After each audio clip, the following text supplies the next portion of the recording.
हरे कृष्ण. आज आपण 9वा अध्याय चालू करूया. प्रथम मी मंगलाचरण म्हणते आणि मग आपण चालू करूया. हरे कृष्ण. ओम अज्ञानतिमिरान्धस्य ज्ञानाञ्जनशलाकया चक्षुरुन्मिलितं येन तस्मै श्रीगुरवे नमः. श्रीचैतन्यमनोभीष्टं स्थापितं येन भूतले स्वयं रूप गदामह्यं ददाति स्वपदान्तिकं. नम ओं विष्णुपादाय कृष्ण पृष्ठाय भूतले श्रीमते भक्ति वेदांत स्वामिन् इति नामिने. नमस्ते सारस्वते देवे गौरवाणी प्रचारिणे निर्विशेष शून्यवादी पाश्चातदेशतारिणे. हे कृष्णा करुणा सिंधु दीनबंधु जगत्पते गोपेश गोपिका कांत राधाकांत नमोस्तुते. तप्त कांचन गौरांगी राधे वृंदावनेश्वरी वृषभानुसुते देवी प्रणमामि हरिप्रिये. जय श्री कृष्ण चैतन्य प्रभु नित्यानंद श्री अद्वैत गदाधर श्रीवासादि गौर भक्तवृंद. हरे कृष्ण कृष्ण कृष्ण हरे हरे, हरे राम राम राम हरे हरे. चला स्लाइड हे करता. आज आपण 9वा अध्याय शिकणार आहोत. 9व्या अध्यायाचं नाव काय आहे? कोण सांगेल मला? पल्लवी माताजीना को होस्ट करता का कुमुद माताजी? राजविद्या राजगुह्य योग. बरोबर. तर अध्याय चालू करण्या अगोदर आपण श्री श्री राधा गोविंदांचे आशीर्वाद घेऊया. त्यांच्या कृपेमुळे आपण आज भगवद्गीता शिकतोय आणि त्याचप्रमाणे कृष्ण कृपामूर्ती श्रील प्रभुपाद ज्यांनी आपल्यासाठी भगवद्गीता लिहिली आणि तेही सोप्या शब्दात लिहिली, त्यांचे आशीर्वाद घेऊया. नामानिष्ठ प्रभूजी ज्यांनी या स्लाइड्स तयार केल्या, प्रेमा माताजी ज्यांनी मला ट्रेनिंग दिलं, या दोघांनाही माझा नमस्कार. आणि आता आपण हा वर्ग चालू करूया. पुढची स्लाइड.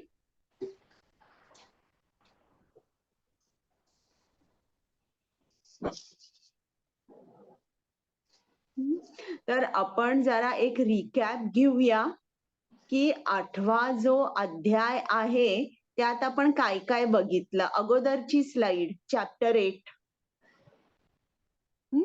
तर जेव्हा 8वा अध्याय चालू झाला तेव्हाच अर्जुनाला काही प्रश्न होते.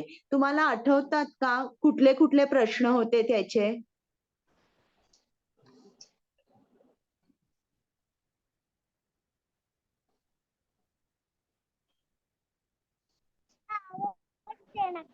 हरे कृष्ण माता. ब्रह्म म्हणजे काय, आत्मा म्हणजे काय, ब्रह्म म्हणजे काय, सकाम कर्म म्हणजे काय. हा बरोबर आहे. आणि आठवतंय काही?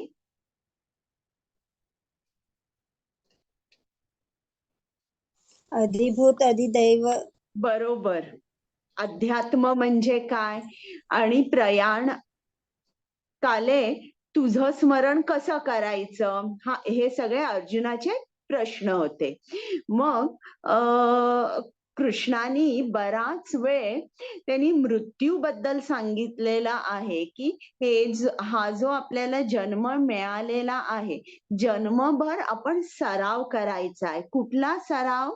कृष्ण स्मरणाचा सराव करायचा आहे. असं केलं तर अंतकाळी आपण त्यालाच स्मरू आणि मग आपण या जन्म मृत्यू चक्रातून मुक्त होऊ. मग त्याच्यानंतर जे शुद्ध भक्त नाहीयेत त्यांना सुद्धा कृष्णाची प्राप्ती होऊ शकते. जे योग मिश्र भक्ती करतात, पण त्यांना काही रूल्स आहेत, काही नियम आहेत. त्यांना जो त्यांचा प्राणवायू आहे, तो त्यांच्या आज्ञाचक्रापर्यंत म्हणजे भुवईच्या 2 भुवयांच्या मध्ये जे चक्र आहे तिथपर्यंत प्राणवायू खेचावा लागतो आणि तिकडनं कृष्णाचं स्मरण करता करता ते देहत्याग करतात. तर असे त्यांच्यासाठी काही काही नियम आहेत. षटचक्र योग म्हणतात याला. पण याही पेक्षा कृष्ण आपल्याला काय सांगत आहे, की तुम्ही माझी शुद्ध भक्ती करा. आणि जो शुद्ध भक्त असतो त्याला काही नियम नसतात. तो कधीही जरी त्यांनी या भौतिक शरीराचा त्याग केला तरी त्याला कृष्णाची प्राप्ती होते. मग कृष्ण आपल्याला इतकं सांगतोय, की तुम्ही माझ्याकडे या, माझ्याकडे या. पण त्याचं जग कसं आहे आणि आपलं जे भौतिक जग आहे यात काय वाईट आहे? तर हे सांगण्यासाठी कृष्ण जे भौतिक जग आणि आध्यात्मिक जग आहे त्याची तुलना करतोय आणि मग आपल्याला सांगतोय, की हे जे आध्यात्मिक जग आहे याचा नाश कधीच होत नाही. पण हे तुमचं भौतिक जग कसं आहे ते नाशवंत आहे आणि आध्यात्मिक जग अविनाशी आहे. इकडे जन्म मृत्यू असं या चक्रातून जावं लागत नाही. पण भौतिक जगात राहिला तर मग काय होतं, तुम्हाला एकसारखं दुसरं शरीर घ्यावं लागतं आणि मग शेवटी कृष्णाने सांगितलंय, की अनन्य भक्तीद्वारे तुम्हाला माझी प्राप्ती होऊ शकते. आता हे इकडे संपल्यानंतर हा जो पुढचा अध्याय चालू होतो त्यात कृष्णाने सांगितलंय, की अनन्य भक्ती आपण कशी करायची. आता नेक्स्ट स्लाइड.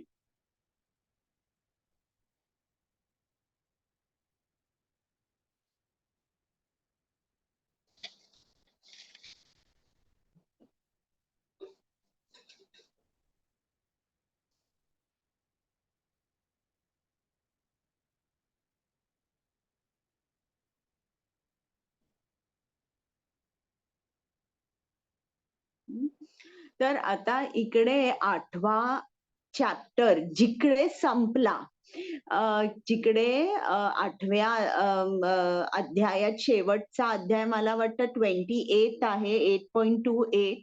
तर त्याच्यामध्ये कृष्णाने अर्जुनाला सांगितलंय, की तू माझा अनन्य भक्त हो किंवा शुद्ध भक्ती जर तू माझी केलीस तर निश्चितच तुला माझी प्राप्ती होईल. आता अनन्य भक्त कसं व्हायचं हे 9व्या अध्यायामध्ये त्यांनी सांगितलेलं आहे. आणि आता 7वा आणि 9वा अध्याय हे दोन्हीही भक्तीवर आधारित असल्यामुळे ते आपल्याला सारखेच वाटतात. पण 7व्या अध्यायामध्ये कृष्णानी भक्ती संबंधित चर्चा केली आहे आणि हे जे विषय आहेत हे माणसाला कृष्ण भावनेमध्ये प्रबुद्ध बनवतात. पण विशुद्ध भक्तीचे वर्णन या 9व्या अध्यायात केलेलं आहे. तर म्हणून हा जो 9वा अध्याय आहे याला काय म्हटलंय, राजगुह्य योग म्हटलेलं आहे. तर त्यात गुह्य म्हणजे काय आहे हे इकडे आपल्याला या अध्यायात समजेल. तर भक्ती तुम्ही कशी करायची. पहिलं म्हणजे तुम्ही कृष्णाच्या कृष्ण कथा, कृष्ण स्तुती, कृष्ण कोण आहे, त्यांनी वृंदावनात कोणकोणत्या लीला केल्या, त्यांनी आपल्या भक्तांचं रक्षण कसं केलं हे तुम्हाला ऐकायला पाहिजे. आणि ऐकणं ही पहिली पात्रता झाली जर तुम्हाला भक्ती करायची असेल तर. म्हणजे जसं असतं ना, की 12वीला तुम्हाला 12वी नंतर इंजिनिअरिंग मेडिसिन कुठे ऍडमिशन पाहिजे असेल तर तुमचे PCM किंवा PCB मार्क्स मिनिमम तुम्हाला इतके पाहिजेत तरच तुम्हाला एंट्री मिळू शकते. त्याचप्रमाणे श्रवण करणं ही पात्रता झाली. त्याशिवाय तुम्हाला या भक्तीमध्ये एंट्री मिळू शकत नाही. मग यात कृष्ण काय सांगतोय, त्याचं ऐश्वर्य ज्ञान आपल्याला किंवा त्याचं जे ऐश्वर्य आहे त्याच्याबद्दल ज्ञान आपल्याला त्याच्याच मुखातून समजत आहे. आणि हे जे कृष्ण त्याच्याबद्दलचे जे ज्ञान देतोय त्याला अचिंत्य भेदाभेद तत्व असं म्हटलेलं आहे. आणि हे जे अचिंत्य भेदाभेद तत्व आहे हे कोणाला समजू शकतं, जो कृष्णाचा शुद्ध भक्त आहे तो. आता अर्जुन हा शुद्ध भक्त आहे म्हणून कृष्ण अर्जुनाला त्याचं जे अचिंत्य भेदाभेद तत्व आहे ते समजून सांगतोय. आपल्याला समजण्यात जर असं अवघड जाईल, कारण अजून आपली जी स्टेज आहे ती आपण खूपच आपण कनिष्ठ आहोत. अजून आपली भक्ती परिपक्व झालेली नाहीये. मग त्याच्यानंतर कृष्ण तुलना करतोय की जे त्याची आराधना करतात आणि जे त्याची आराधना करत नाहीत, या दोघांमध्ये काय फरक आहे आणि असं का होतं. मग त्याच्यानंतर कृष्ण आपल्याला सांगतो जे महात्मा असतात ते कोण असतात, की जे माझी अनन्य भक्ती करतात आणि ते माझ्या भक्ती सेवेमध्ये सदैव मग्न राहतात. तर त्याबद्दल त्यांनी सांगितलेलं आहे. आता नेक्स्ट स्लाइड.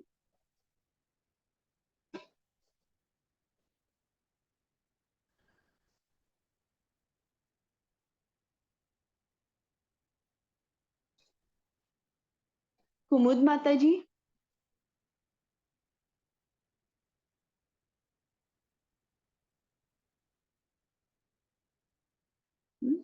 आता प्रथम याच्यामध्ये हा जो 9वा अध्याय आहे याच्यामध्ये कृष्णाने सांगितलंय तुम्हाला भक्ती सेवेत यायचंय तर काय पात्रता हवी आणि तुमच्यामध्ये जर काही अवगुण असतील तेही त्यांनी सांगितलंय कुठले, तर मात्र तुम्हाला इकडे माझ्या भक्ती सेवेमध्ये माझ्या सेवेमध्ये तुम्हाला एंट्री मिळत नाही. मग कृष्ण त्याच्याबद्दलच्या ऐश्वर्याचं ज्ञान आपल्याला देत आहे.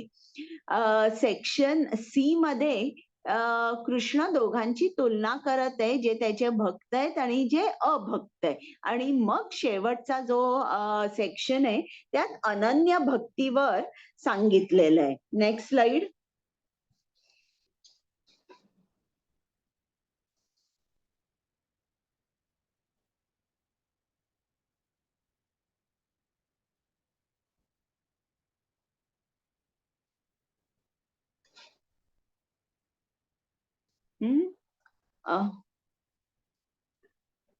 Next slide.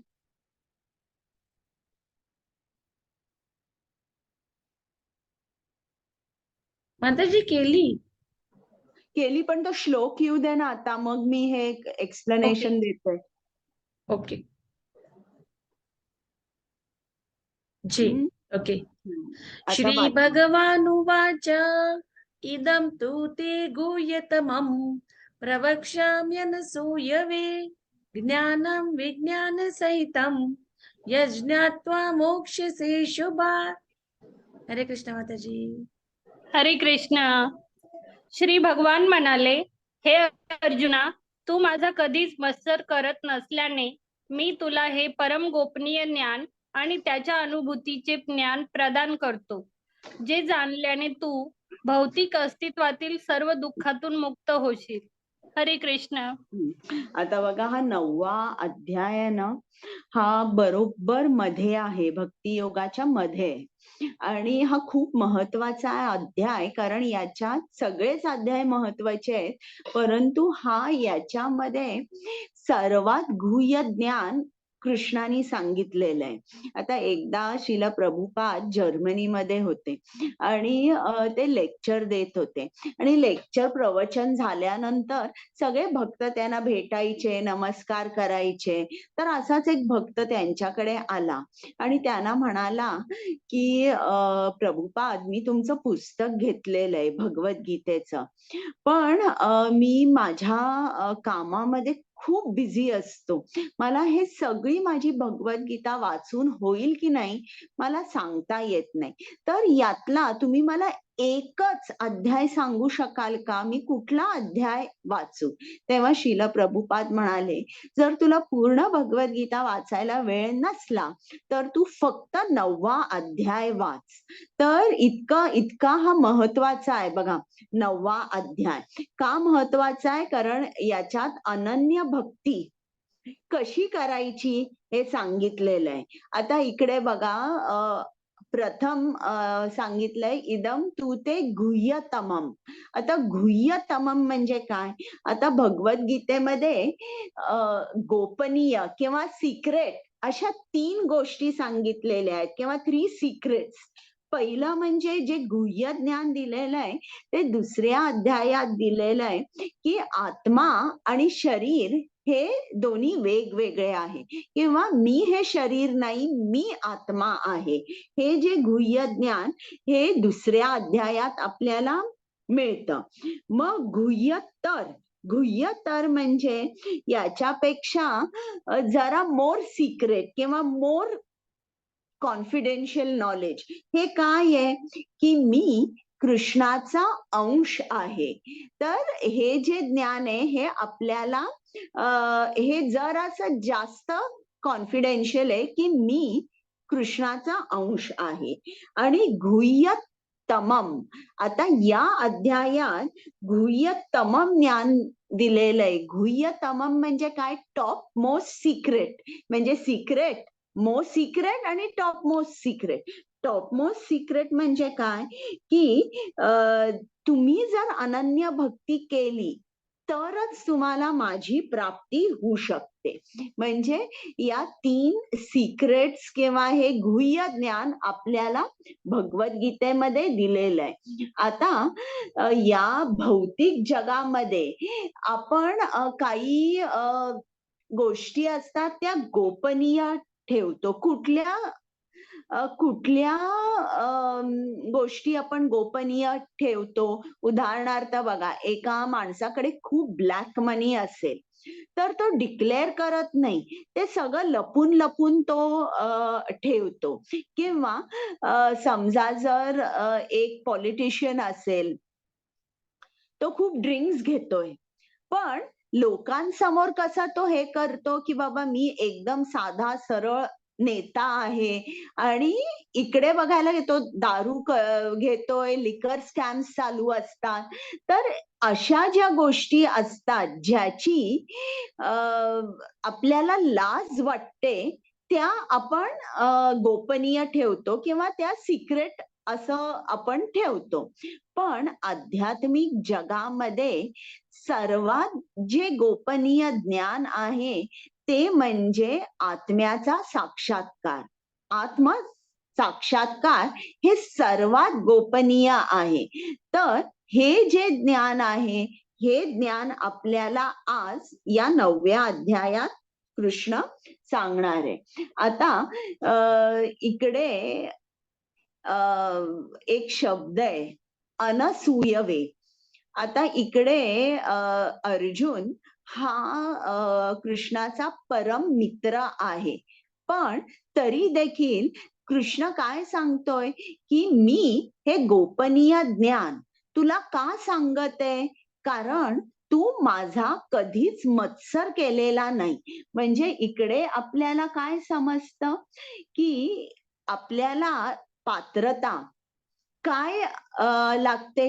कृष्णाच्या भक्ती सेवेमध्ये लागण्यासाठी काय पात्रता आहे की आपण कधीच कोणाचाही द्वेष करायचा नाही. जरी आपण दुसऱ्यांचा मत्सर केला, द्वेष केला, म्हणजे इनडायरेक्टली आपण कृष्णाचा द्वेष करत आहोत. तर आपण एक लक्षात ठेवायचं की जर तुम्हाला भक्ती करायची असेल तर तुम्ही कोणाचाही द्वेष करायचा नाही, मत्सर करायचा नाही. आणि दुसरी जी पात्रता आहे ती म्हणजे की तुम्ही तुमच्या श्रवण जे तुम्ही करताय ते श्रवण कसं केलं पाहिजे, एकाग्रतेने श्रवण केलं पाहिजे.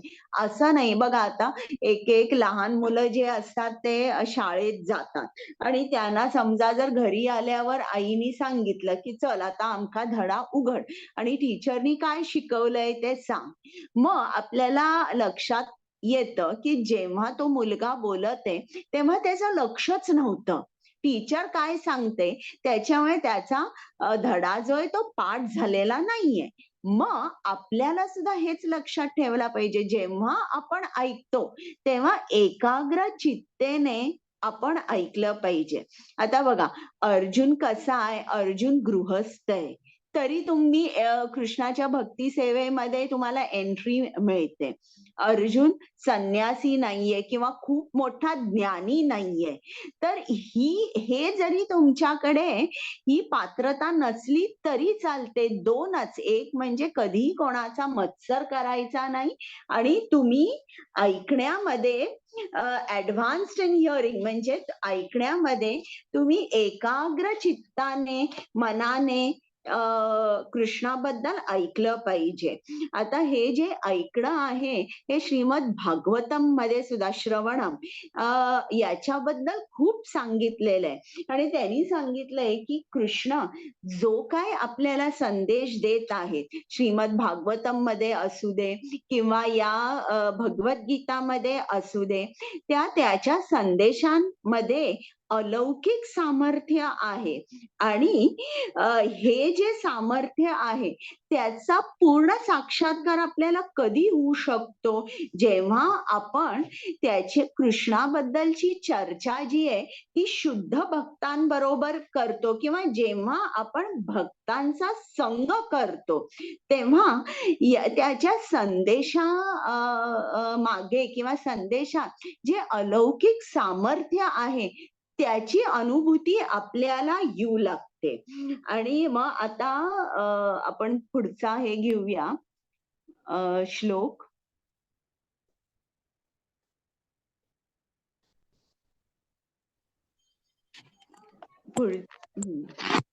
आता इकडे बघा, हा परत चार्ट त्यांनी हे केलेला आहे की तुम्हाला गुह्य ज्ञान जे आहे ते चॅप्टर 2 अध्याय 2 आणि 3 मध्ये दिलंय.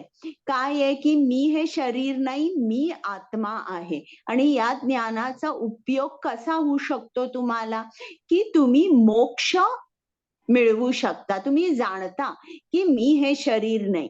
मग मी हे शरीर नाही म्हटल्यानंतर भौतिकाकडे तुमची अटॅचमेंट जी आहे ती क्षीण व्हायला लागते आणि कृष्णाकडे तुमची अटॅचमेंट वाढत राहते.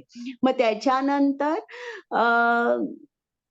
जरा थोडस आणि गुह्य ज्ञान म्हणजे की मी कृष्णाचा अंश आहे आणि सर्वात गुह्य ज्ञान किंवा गुह्यतमम ज्ञान म्हणजे जे कृष्णाची विशुद्ध भक्ती करतात ते त्यांनाच कृष्णाची प्राप्ती होऊ शकते.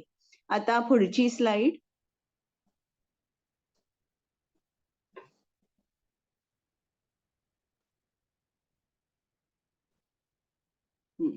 आता हे मी तुम्हाला सांगितलं की पात्रता काय आहे, की मत्सर ज्याला मत्सर नाहीये तो कृष्णाच्या भक्ती सेवेमध्ये राहू शकतो. आणि मुख्य म्हणजे काय, आणि एक पात्रता म्हणजे advanced in hearing, proper hearing म्हणजे सगळं तुमचं मन एकाग्र करून तुम्ही ऐकलं पाहिजे.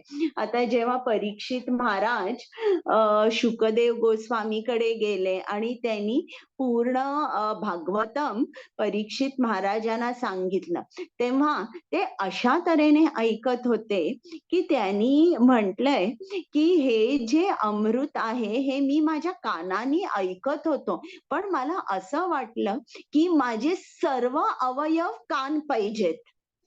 सर्व अवयव म्हणजे माझं शरीर म्हणजे सगळं कानानी भरलं पाहिजे.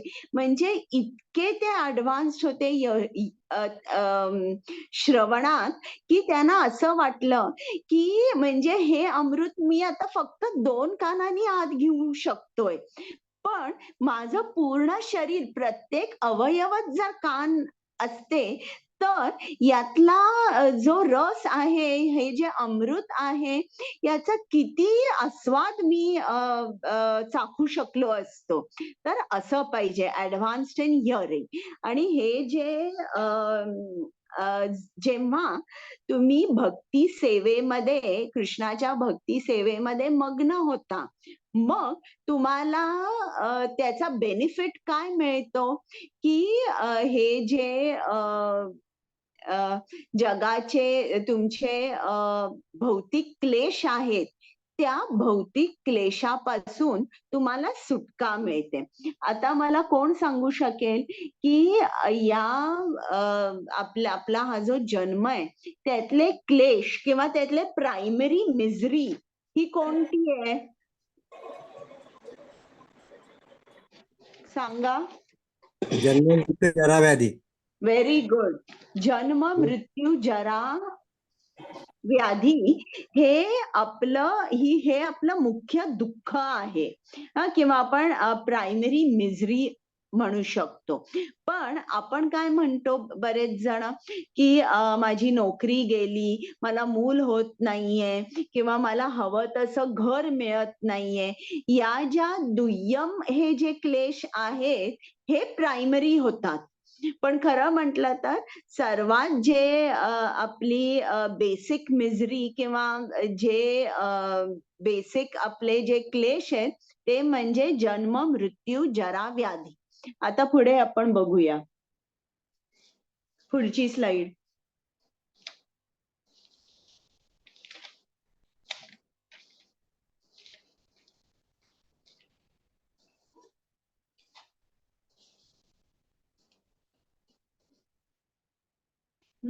आता भक्ती जर करायची असेल तर ही भक्ती तुम्हाला 9 तऱ्हेने करायला येते. असं काही कंपल्सरी नाहीये की हेच केलं पाहिजे. म्हणजे बघा आपल्याला किती चॉईस दिलेला आहे. हे प्रल्हाद महाराजांनी या श्रीमद भागवतम मध्ये 7व्या स्कंदामध्ये सांगितलंय. तर याला नवविधा भक्ती म्हणतात. तर नवविधा भक्ती म्हणजे काय आहे? कोण सांगेल मला? नवविधा भक्ती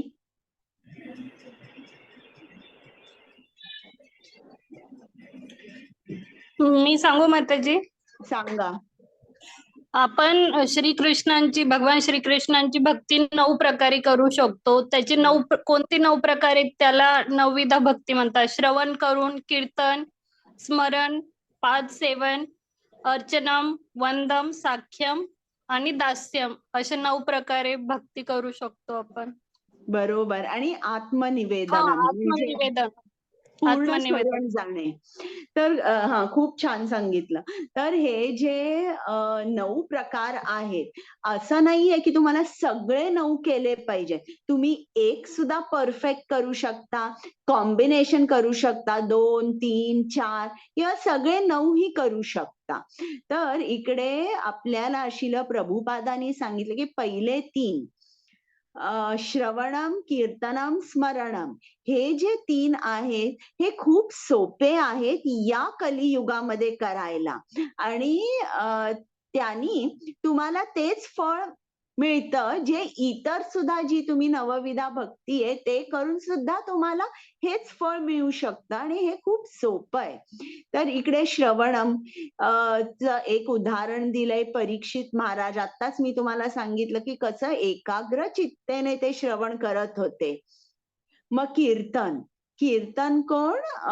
शुकदेव गोस्वामी, ज्यांनी कृष्णाबद्दल सर्व काही परीक्षित महाराजांना सांगितलं.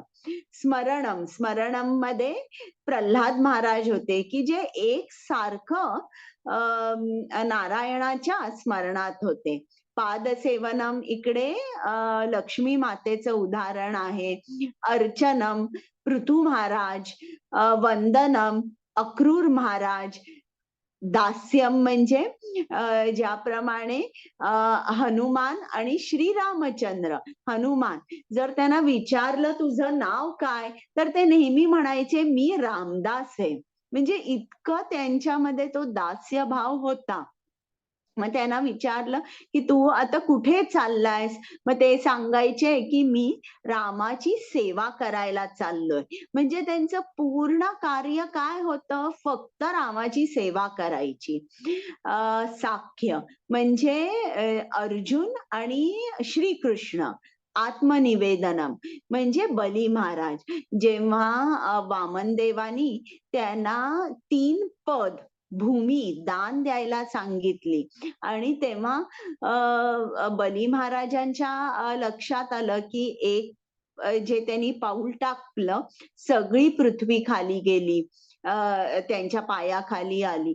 दुसरं पाऊल त्यांनी टाकलं, पूर्ण ब्रह्मांड 14ही लोक त्या दुसऱ्या पायाखाली आली. आता तिसरं पाऊल ठेवायला जागाच नव्हती. त्यावेळी बली महाराजांनी सांगितलं की तुम्ही माझ्या डोक्यावर तुमचं तिसरं पाऊल ठेवा. म्हणजे पूर्ण तो शरण गेला वामनदेवांच्या. तर अशा तऱ्हेने तुम्हाला ही नवविधा भक्ती करता येते. या या भक्तीने जेव्हा आपण भक्ती करतो तेव्हा काय होतं, तुमच्या हृदयातली जी अनर्थ आहेत ती हळू हळू सोडून जातात. तुमची चित्तशुद्धी होते आणि मग तुम्ही कृष्णाच्या सेवेमध्ये, भक्तीमध्ये किंवा ते जे 5 रस आहेत त्याच्यामध्ये तुम्ही भक्त बनून तुम्ही सुद्धा या रसाचा आस्वाद घेऊ शकता. आता जेव्हा आपण कृष्णाची भक्ती करायला जातो तेव्हा आपल्यामध्ये काही अनर्थ असतात. जी अनर्थ की आपण म्हणूया की जणू काही ते ब्लॉकच असतात आपल्यामध्ये आणि कृष्णामध्ये, आणि ते आपल्याला कृष्णाकडे जायला देत नाही. आता ती 6 अनर्थ कोणती सांगा? काम, क्रोध, मद, मत्सर. बरोबर. आणि लोभ. काय? आणि 2 कुठली आहेत? दंभ, अहंकार. अहंकार हा, म्हणजे दंभ. मग लोभ सांगितला का? लोभ आणि भ्रम. भ्रम काम, म्हणजे काय? क्रोध, मद, आपण नेहमी भ्रमित असतो. हे बघा, काम, क्रोध, लोभ, अहंकार, मत्सर. अहंकार, मत्सर आणि भ्रम. तर भ्रम, आपण नेहमी भ्रमित असतो. काय काय भ्रम असतो आपल्याला, सांगा बरं मला. मी आत्मा नसून शरीर मी आहे. भोगता आहे असं भ्रम हा, असतं. बरोबर. मी भोगता आहे, मी हे शरीर आहे, मी करता आहे, हा भ्रम आपल्यामध्ये असतो. तर ही 6 अनर्थ जी आहेत प्रत्येकाला औषध असतं. आपण आजारी असतो ना, मग आपण जातो ना डॉक्टरांकडे, जितके आजार तर तितकी औषधं असतात. त्याचप्रमाणे ही जी अनर्थ आहे त्यालाही औषध आहे. राग. राग जर तुम्हाला आला तर हनुमानाला राग आला आणि त्यांनी पूर्ण लंका जाळली. मग त्यांनी असं का केलं? त्यांनी लंका जाळून त्यांनी काय दाखवलं? त्यांनी दाखवलं की रामाची शक्ती केवढी आहे.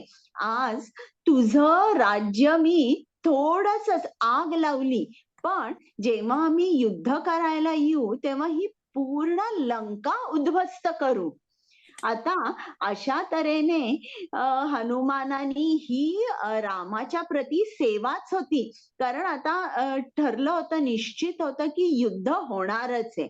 मग युद्धाच्या अगोदर त्यांनी काय केलं, शत्रूला आपली शक्ती दाखवली. आता अर्जुन सुद्धा युद्ध करणार आहे. कसा युद्ध करणार आहे, रागाने युद्ध करणार आहे, सर्व कौरवांचा नाश करणार आहे. मग हा जो राग आपल्यामध्ये असतो, हा आपण कृष्णाच्या सेवेसाठी, कृष्णासाठी आपण त्याचा वापर करू शकतो. जिकडे जिकडे अधर्म चालू आहे, तिकडे तिकडे आपण उभं राहून धर्माची स्थापना करू शकतो. तर अशा तऱ्हेने हा जो राग आहे कृष्ण सेवेमध्ये आपण लावू शकतो. जर आपल्याला भ्रम असेल, तर भ्रम जे आहे, मी शरीर आहे, मी भोगताय, मी करताय, हे या भ्रमासाठी औषध काय, म्हणजे ज्ञान. तुम्ही भगवद्गीतेचं पुस्तक उघडा, तुम्ही वाचा, जे प्रगत भक्त आहेत त्यांच्याकडून समजून घ्या. आता एकेकांना खूप लोभ असतो, मला अमक्या गोष्टी पाहिजेत, इतक्या साड्या पाहिजेत, हे पाहिजे, ते पाहिजे. मग हा जो लोभ आहे हा कृष्णाकडे वळवायचा, की मला कृष्ण कथा ऐकायचा लोभ निर्माण झाला पाहिजे, मला कृष्णाची आणि सेवा करायची आहे. तर अशा तऱ्हेने जो लोभ आहे तो सुद्धा कृष्णाकडे वळवता येतो. मग त्याच्यानंतर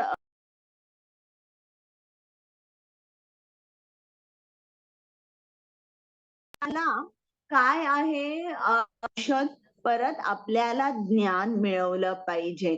ज्ञान मिळवल्यावर आपल्याला काय समजतं, की आपण कृष्णाचे अंश आहोत, आपण अणू आहोत. कृष्ण कोण आहे, कृष्ण विभू आहे. तर अशा तऱ्हेने जेव्हा आपल्याला समजतं, अहंकार म्हणजे अहंकार कोणाचा असला पाहिजे आपल्याला, की मी कृष्णाचा सेवक आहे, मी प्रभुपादांचा शिष्य आहे, असा अहंकार असला पाहिजे. आता तुम्हाला माहिती आहे ना, मिथ्या अहंकार म्हणजे काय? कोण सांगेल मला, मिथ्या अहंकार म्हणजे काय?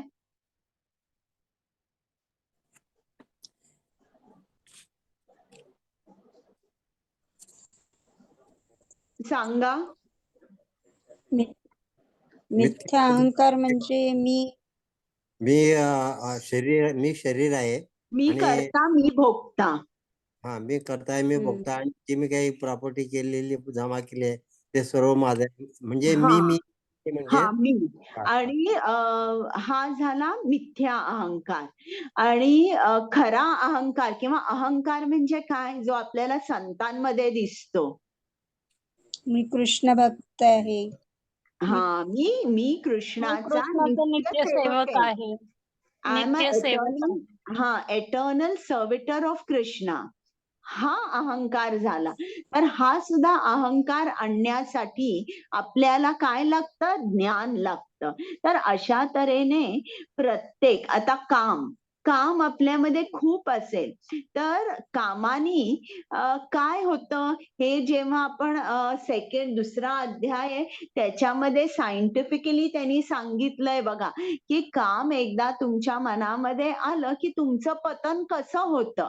तर जेव्हा हे ज्ञान आपण घेतो, तेव्हा आपलं जे काम आहे ते हळूहळू कमी होऊ लागतं. आणि जेव्हा आपण भक्ती करायला लागतो, तेव्हा आपली इंद्रिय कृष्णाकडे आकर्षित होतात. आता ज्या इतर भोग वस्तू आहेत त्यांच्याकडे आपली इंद्रिय धाव घेत नाहीत. तर अशा तऱ्हेने कृष्णाची काही सेवा करून, कृष्णाचं ज्ञान घेऊन आपण या सर्व अनर्थांवर मात करू शकतो. पण मत्सर हा एकच अनर्थ आहे की ज्याला औषध नाहीये. हा तुम्हाला स्वतःलाच काढावा लागतो, तुम्हाला प्रार्थना करावी लागते. कृष्णाकडे आणि मगच हा जो अनर्थ आहे हा तुमचा चित्त सोडून जाऊ शकतो. आता हे जे मत्सर आहे, मत्सर म्हणजे काय तुम्ही मला सांगू शकाल का? मत्सर म्हणजे शेजाऱ्याने गाडी घेतली तर मला गाडी घ्यायला पाहिजे, मग याची गाडी कशी बंद पडेल वगैरे असा आपल्यामध्ये दुष्ट विचार येतात त्यांचे. हे बरोबर. भावना होते. मत्सर म्हणजे माताजी काय? मी हा, सांगू सांगा. मत्सर म्हणजे आपल्याला एखाद्याची क्वालिटी आवडते समोरच्याकडची, पण ती क्वालिटी त्याच्याकडे आहे, माझ्याकडे का नाही, म्हणून आपल्याला त्याचा बरोबर. द्वेष करतो आपण आवडत त्याचा. नाही आपल्याला. हा, त्याच्याच कडे का ती गोष्ट आहे, तोच किंवा ती बाई का सुंदर आहे, मी सुंदर नाहीये, त्याच्याकडे एवढे पैसे आहेत, एवढे गाड्या आहेत, ते आवडतं आपल्याला, पण माझ्याकडे नाहीये. तर म्हणजे I like what you have but I don't like the fact that you have it. तुझ्याकडे आहे हे मला आवडत नाही, याला आपण मत्सर म्हणतो. हा, आता पुढे बघूया आपण पुढची स्लाइड.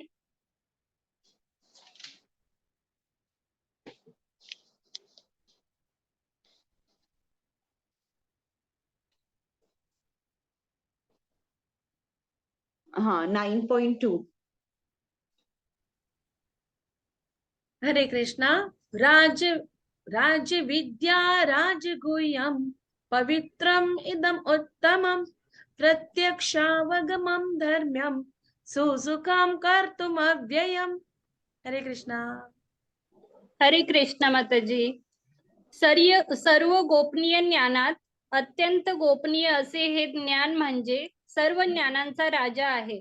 हे अत्यंत पवित्र ज्ञान आहे आणि ते अनुभवजन्य प्रत्यक्ष आत्मज्ञान देणारे असल्यामुळे ते धर्माची परिपूर्णता आहे.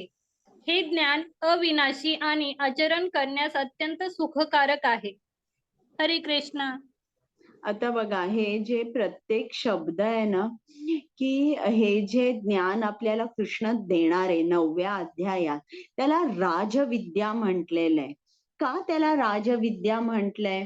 कारण एक तर हे जे ज्ञान आपल्याला कृष्ण देणार आहे ते शाश्वत आहे, एव्हरलास्टिंग आहे आणि आपल्याला ज्या आपल्या जीवनाच्या मुख्य समस्या आहेत, जन्म मृत्यू जरा व्याधी, याच्यापासून आपल्याला सुटका मिळते. बघा, जेव्हा आपण ज्ञान घेतो, आता या भौतिक जगामध्ये आपण उत्तम ज्ञान घेतो, उत्तम डिग्री घेतो, तर आपला त्याच्या पाठचा उद्देश काय असतो, की या जगातल्या ज्या समस्या आहेत, म्हणजे मला एक चांगलं घर राहायला पाहिजे, मला गरीब नाही राहायचंय, मला माझ्याकडे चांगले पैसे पाहिजेत, तर हे जे आहे हे याच्यावर मात करण्यासाठी आपण काय करतो, आपण चांगलं शिक्षण घेतो. मग इकडे हे जे आध्यात्मिक ज्ञान आहे, तुम्हाला सगळं पैसा संपत्ती मान सन्मान मिळणार आहे, पण ज्या मुख्य समस्या आहे ज्याच्यावर अजूनही वैद्यकीय शास्त्राकडे याचं उत्तर नाहीये, अशा ज्या समस्या आहेत त्या समस्यावर रामबाण औषध म्हणजे हे आध्यात्मिक ज्ञान आहे. आणि हे कसं आहे, एव्हरलास्टिंग आहे, शाश्वत आहे. तुम्हाला ती गोष्ट आठवते ना, भरत राजा जो होता तो खूप मोठा योगी होता. ते अरण्यामध्ये आपलं राज्य सोडून कृष्ण प्राप्तीसाठी ते गेले, परंतु तिकडे एक हरणाच्या पिल्लूला त्यांनी वाचवलं आणि आता त्यांची ममता जी आहे ती त्या पिल्लावर खूप आली. म्हणून काय झालं, ते देहत्याग करताना हरणाचा विचार केला, नंतर त्यांना हरणाचं शरीर मिळालं. पण हे आध्यात्मिक ज्ञान शाश्वत आहे, नित्य आहे. बघा, त्या हरणाच्या शरीरामध्ये सुद्धा ते विसरले नाहीत, की त्यांची काय चूक झाली हे त्यांच्या लक्षात आली आणि ते आपलं जन्मस्थान सोडून फिरत फिरत पर्वताच्या खाली पायथ्याशी ते हरण आलं, जिकडे एक आश्रम होता आणि तिकडे राहू लागलं. आता ते श्रवण करू लागलं, हरी कीर्तन, हरी कथा. आणि मग ते हरणाचं शरीर त्याग केल्यानंतर जड भारत म्हणून त्यांचा जन्म झाला आणि मग त्या जन्मामध्ये त्यांना कृष्ण प्राप्ती झाली. तर बघा, हे जे ज्ञान आहे कसं आहे, हे शाश्वत आहे, हे टिकून राहतं. आता समजा जर तुम्हाला इकडे इंजिनिअरिंगला जर कोणी ऍडमिशन घेतली आणि 2 वर्ष झाल्यानंतर काही कारणामुळे त्याला शिक्षण सोडावं लागलं. आता 6 वर्षांनी तो आला आणि त्यांनी सांगितलं की माझी 2च वर्ष राहिली आहेत, मला करू द्या. तर करू दे, कुठलंही कॉलेज त्याला परत ऍडमिशन देईल का, सांगा? नाही माताजी. नाही. म्हणजे जरी तो 2 वर्ष शिकला तरी ते कॅरी फॉरवर्ड होत नाही. त्याला कदाचित ते सांगतील परत तुला सीईटी द्यावी लागेल आणि हे असं तर आम्ही तुला ऍडमिशन देणारच नाही. तर इकडे तसं नाही. जितकं आपण शिकलोय त्याच्या आणि आपलं अर्धवट राहिलं, काही कारणामुळे आपली कृष्ण प्राप्ती होऊ शकली नाही, तर पुढच्या आयुष्यामध्ये जन्मात जिकडे आपण सोडलेलं आहे, हे आपलं शरीर सोडलं किंवा आपलं ज्ञान जिथपर्यंत आपल्याला मिळालंय त्याच्यापासून पुढे चालू असतं. म्हणून याला म्हटलेलं आहे राजविद्या. आणि राजविद्या याला का म्हटलंय, कारण ही जी भगवद्गीता आहे, मी तुम्हाला सांगितलंय सर्व वेदांचा सार आहे. आता किती जणांनी हे जे तत्वज्ञान आहे हे कितीतरी ऋषींनी लिहिलंय. गौतम ऋषी, कपिल मुनी, वल्क्य ऋषी, शांडिल्य ऋषी, व्यासदेवानी लिहिलेलं आहे. कितीतरी जणांनी हे तत्वज्ञान किंवा आत्म्याचं ज्ञान लिहिलेलं आहे. पण या सर्वाचं सार, या सर्व विद्यांचा सार म्हणजे काय, ही भगवद्गीता आहे. म्हणून आणि त्यामधलं सार म्हणजे काय आहे, की आपण अनन्य भक्ती केली पाहिजे, विशुद्ध भक्ती केली पाहिजे आणि ती या 9व्या अध्यायात दिलेली आहे. म्हणून त्याला राजविद्या म्हटलंय. आता राज गुह्यम का म्हटलंय, काय एवढं मोठं गुह्य ज्ञान आहे. तर आपल्याला बघा, आपण जेव्हा कुठलंही भौतिक शिक्षण घेतो, काही असू दे, मग PhD, MPhil, LLM, CA, MD, MS, BTech कुठलंही असू दे, तर त्याच्यामध्ये आपल्याला या भौतिक जगाचं किंवा भौतिक जे पॅरामीटर्स आहेत, म्हणजे थोडा कंट्रोल पृथ्वीवर, थोडा वायूवर कसा करायचा किंवा तुमच्या शरीरावर, आता वैद्यकीय ज्ञान आहे. तुम्हाला समजा जर टायफॉइड झाला तर आता या रोगातून तुम्हाला मुक्त कसं करायचं हे ज्ञान आपल्याला मिळतं. किंवा अर्थशास्त्र, की जिकडे फायनान्स असतो तिकडे अर्थशास्त्राचं ज्ञान, कसं आपण हे जे इकॉनॉमिक्स आहे किंवा फायनान्स आहे याचा GDP कसा आपण कमी केला पाहिजे, कसा वाढवला पाहिजे, काय पॅरामीटर्स ऍडजस्ट केले पाहिजे, हे सगळं ज्ञान या भौतिक शिक्षणातून मिळतं. परंतु जे दिव्य ज्ञान आहे ते आपल्याला काय सांगतं, की सर्वात महत्वाची गोष्ट आपल्या शरीरामध्ये म्हणजे आपला आत्मा आहे. आत्म्याशिवाय शरीराला काहीच किंमत नाहीये. पण तरी सुद्धा आपण काय बघतो, हे ज्ञान आपल्याला कृष्ण देते, पण तरी सुद्धा आपण काय बघतो की लोक जे आहे त्यांचा मॅक्झिमम स्ट्रेस कशावर असतो, त्यांच्या लाईफ कम्फर्ट्सवर असतो. ते आता मला प्रत्येक खोलीत एसी पाहिजे, मला प्रत्येक खोलीत कॉम्प्युटर पाहिजे, मला हे पाहिजे, मला गाडी पाहिजे, गाडीमध्ये एसी पाहिजे, मला ड्रायव्हर पाहिजे, घरी काम करण्यासाठी मला बाई पाहिजे. तर ह्या ज्या गरजा आहेत शरीराला सुख मिळवण्यासाठी, ज्या गरजा आहेत याच्यावर खूप महत्व दिलं जातं. आणि शरीरातली जी सर्वात अनमोल वस्तू आहे ती म्हणजे आत्मा, त्याच्याकडे अजिबात लक्ष दिलं जात नाही. आता आपण ते शिकणार आहोत की जेव्हा आपण आत्म्याकडे आपलं पूर्ण लक्ष केंद्रित करतो, तेव्हा आपल्याला आपोआप सगळ्या गोष्टी कृष्ण देतो आणि आपल्याला आनंद मिळतो. तो आनंद भौतिक नसतो, तो दिव्य आनंद असतो, भौतिकाच्या पलीकडला तो आनंद असतो. तर आता इकडे काही काही जण म्हणतात की आता आपण दुसऱ्या अध्यायात शिकलेलो आहोत ना की जो आत्मा आहे तो अविनाशी आहे आणि तो शाश्वत आहे. तर दुसऱ्या अध्यायामध्ये इतकंच आपल्याला समजलंय. तर काही लोक असा विचार करतात, ठीक आहे आत्मा अविनाशी आहे, शाश्वत आहे, म्हणजे एकदा आपण देह त्याग केल्यावर हा जो आत्मा आहे हा अनंतामध्ये विलीन होईल. म्हणजे ते दुसऱ्या अध्यायामध्ये जे आपल्याला सांगितलेलं आहे आत्म्याबद्दल, ते एकदम शॉर्ट प्रिसाइज सांगितलंय, खोलात जाऊन आपल्याला ज्ञान मिळालेलं नाहीये. तर काही जणांना असं वाटतं की हे जे हा जो आत्मा आहे अनंतात विलीन होईल.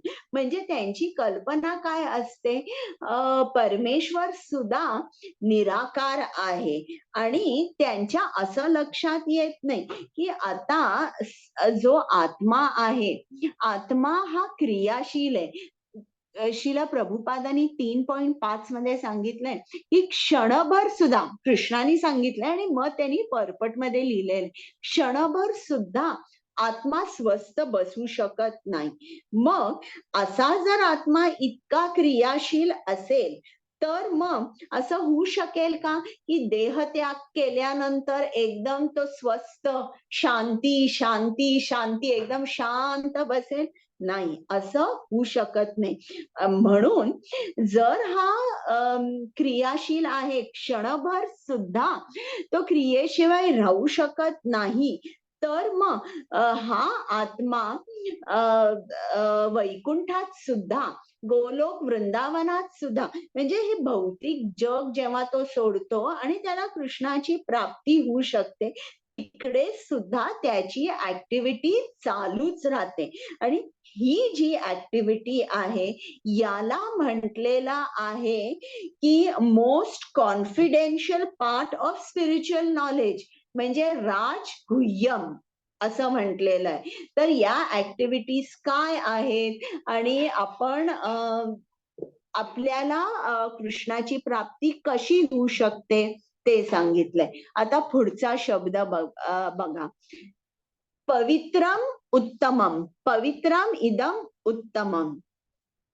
आता पवित्र म्हणजे आता हे जे ज्ञान आहे यांनी आपण पवित्र होतो. तर असं का सांगितलंय की असं काय सामर्थ्य आहे की हे ज्ञान मिळाल्यावर आपण पवित्र होतो?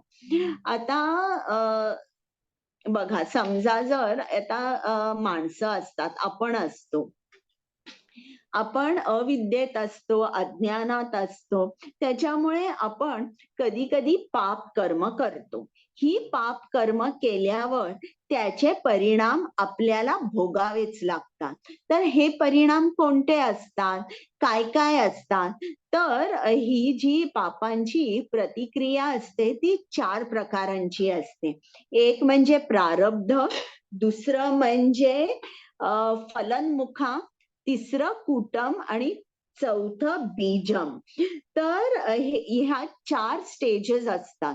आता प्रारब्ध म्हणजे बघा, आता समजा जर आपण एक बीज किंवा एक बी जमिनीमध्ये पेरली, मग त्या बीजाचं दुसऱ्या दिवशी काही वृक्ष येत नाही, वेळ लागतो त्याला. पहिल्यांदा ते जे बीज असते छोटासा अंकुर फुटतो आणि आपल्याला 1-2च पानं दिसतात. मग हळूहळू त्याचं एक छोटस झाड होतं आणि मग त्याच्यानंतर ते एकदम मोठा तो वृक्ष होतो आणि मग त्याला फुलं फळं लागतात. आता हा ज्या माणसानी जे बीज पेरलेलं आहे जमिनीत, त्याचं फळ तो कधी त्या फळाचा स्वाद घेऊ शकेल, कालांतराने त्याचा स्वाद घेऊ शकेल. अगदी तसंच आज तुम्ही पाप कर्म केलं तर त्या पाप कर्माचं फळ तुम्हाला लगेच उद्या मिळणार नाहीये. ते मिळण्यासाठी काही काळ जावा लागतो. आता प्रारब्ध म्हणजे की जे तुम्ही आत्ता क्लेश जे भोगत आहात त्याला प्रारब्ध म्हणतात. म्हणजे ऑलरेडी फळ मिळालेलं आहे. उदाहरणार्थ बघा, रस्त्यावर अनेक भिकारी भीक मागत असतात, म्हणजे त्यांचे जे क्लेश आहे, त्यांचं जे दुःख आहे, त्यांना वस्त्र नीट घालायला नसतात, 2 वेळेचं जेवण नसतं, ते भोगत आहेत, त्याला प्रारब्ध म्हणतात. मग फलनमुखा म्हणजे काय, की सगळं व्यवस्थित चालू आहे, पण आता इमिजिएटली भविष्यामध्ये काहीतरी होणार आहे. उदाहरणार्थ मोठा ऍक्सिडेंट होणार आहे, तर ते लगेच होणार आहे. आता कुटम म्हणजे काय, की हे जे पाप अगोदर कधी केलेलं आहे, तर ते तुम्हाला तुमच्या म्हातारपणी किंवा तुमच्या पुढल्या जन्मामध्ये तुम्हाला ते मिळणार आहे. उदाहरणार्थ बघा, काही लोक ना आपलं सगळे पैसे इन्व्हेस्ट करतात कुठल्या तरी एका चांगल्या कंपनीमध्ये आणि नंतर रिटायरमेंटच्या वेळेस ते त्यांच्या लक्षात येतं किंवा त्यांची रिटायरमेंट नुकतीच झालेली असते आणि ते जेव्हा त्या कंपनीकडे पैसे मागायला जातात तेव्हा त्यांना समजतं ती कंपनी बुडलेली आहे. तर अशा तऱ्हेने जरा उशिरा तुमच्या आयुष्यात किंवा पुढल्या आयुष्यामध्ये हे तुम्हाला याचे परिणाम दिसून येतात. आणि चौथं म्हणजे बीज किंवा बीजम, म्हणजे हे अनेक जन्मानंतर तुम्हाला त्याचं फळ मिळणार आहे, जे अजून बीज रूपामध्ये आहे. तर आता हे जे पाप कर्म केलेले आहेत, हे पाप कर्म जेव्हा एखादा माणूस भक्ती सेवेमध्ये कृष्णाच्या लागतो, तेव्हा ही सगळी जी पाप कर्माचे जे परिणाम आहेत ते सगळे जळून जातात. कृष्ण काय करतो, त्यांना भस्मसात करतो. आता बघा, समजा जर आपल्याला एक झाड असेल आपल्या कंपाऊंड मध्ये आणि आपल्याला ते झाड नको असेल, तर आपण काय करतो, ते झाड कापतो किंवा त्या झाडाला जाळून टाकतो. मग असं जेव्हा आपण करतो तेव्हा ती मुळं जमिनीखाली असतातच ना. म्हणजे तुमच्या जरी ते वर झाड कापलं तरी मुळं राहिली, म्हणजे तुमची इच्छा पाप करण्याची जी इच्छा आहे ती अजून तुमच्या हृदयामध्येच आहे. मग भक्ती काय करते? हे पाप करण्याचं बीज जे तुमच्या हृदयात आहे ते पूर्ण नष्ट करते. पाप करण्याचं बीज म्हणजे काय? काम, क्रोध, लोभ हे जी ही बीज आहेत ज्यांनी आपण पाप कर्म करतो. तर भक्ती काय करते? या सर्वाचा हे जे बीज रूपी जे काम क्रोध आहे याचा नाश करते. म्हणूनच तुम्हाला जर रामरक्षा जर तुम्ही वाचली असेल किंवा म्हणत असाल तर त्यात एका श्लोकात लिहिलेलं आहे, भर्जनम भव बीजानाम अर्जनम सुख संपदाम तर्जनम यमदूतानाम राम रामेति गर्जनम. भर्जनम भवबीजानाम. भर्जनम म्हणजे काय? की ते भस्मसात होतं किंवा जाळून टाकले जातात. कुठले? हे जे बीज आहेत आपल्या हृदयामध्ये ज्याच्यामुळे आपल्याला इच्छा होते पाप कर्म करायची, हे पूर्ण तऱ्हेने नष्ट होतात. आता बीज पूर्ण तऱ्हेने नष्ट झालो म्हणजे काय? आपण एकदम पवित्र आणि शुद्ध झालो का? नाही. बघा, समजा जर जमीन जी आहे ती सुपीक असेल तर एखादा पक्षी वरून चाललाय आणि पक्ष्याने जर ते बीज टाकलं त्या जमिनीत किंवा वाऱ्यामुळे ते बीज त्या जमिनीत पेरलं गेलं तरी पण झाड येऊ शकेल. म्हणजे सुपीक जमीन देखील असून उपयोग नाही. मग आता आपण पाप कर्म कधी करतो? जेव्हा आपल्याला आपण अज्ञानी असतो, अविद्या असते किंवा इग्नोरन्स मध्ये जेव्हा आपण राहतो तेव्हा आपण पाप कर्म करू शकतो. मग ही अविद्या कशामुळे असते? कारण आपण आपल्या शरीराबरोबर आयडेंटिफाय करतोय की मी हे शरीर आहे. आता ही जी अविद्या आहे ही अविद्या सुद्धा भक्ती नष्ट करते. कृष्णाने पुढल्या 10व्या अध्यायातच सांगितलेलं आहे, जे माझी भक्ती करतात त्यांना मी बुद्धी देतो, त्यांना मी ज्ञान देतो. एकदा ज्ञान आल्यावर, प्रकाश आल्यावर अंधकार कुठे राहतो? अंधकार जातो. त्याचप्रमाणे ही अविद्या, हे अज्ञान आपल्याला सोडून जातं. तर त्याच्यामुळे हे जे ज्ञान आहे याला म्हटलंय पवित्रम इदम उत्तम. आता उत्तम उत्तम म्हणजे काय? इकडे उत्तम याचा अर्थ दिव्य आहे किंवा प्राकृत कर्माच्या पलीकडे आहे. किंवा आपण म्हणू शकतो की उत्तम म्हणजे स्पिरिच्युअल. तर जे आपण भक्ती करतो, भक्तियुक्त कर्म करतो ते कधीही ती कर्म भौतिक नसतात, ती दिव्य असतात. आता मी जरासं थोडस वाचायला सांगते प्रारब्धाबद्दल. पल्लवी माताजी, पेज नंबर 326. येस माताजी. जे भगवत भक्तीमध्ये युक्त झाले आहेत.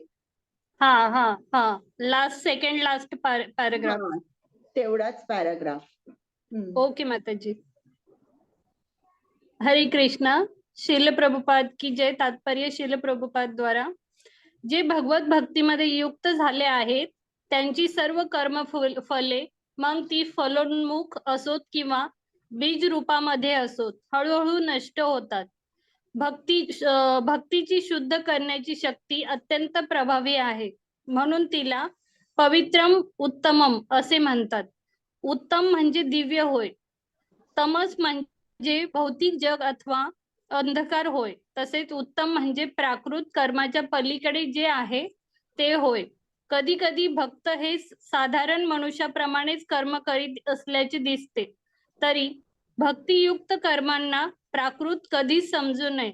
ज्याला वास्तविक दृष्टी आहे आणि जो भक्तीशी परिचित आहे तो जाणू शकतो की भक्तांचे कर्म म्हणजे प्राकृत कर्म नव्हे, तर ते कर्म म्हणजे प्राकृतिक गुणदोषांच्या पलीकडे आणि आध्यात्मिक व भक्तिमय कर्म असते. हरे कृष्ण. हो.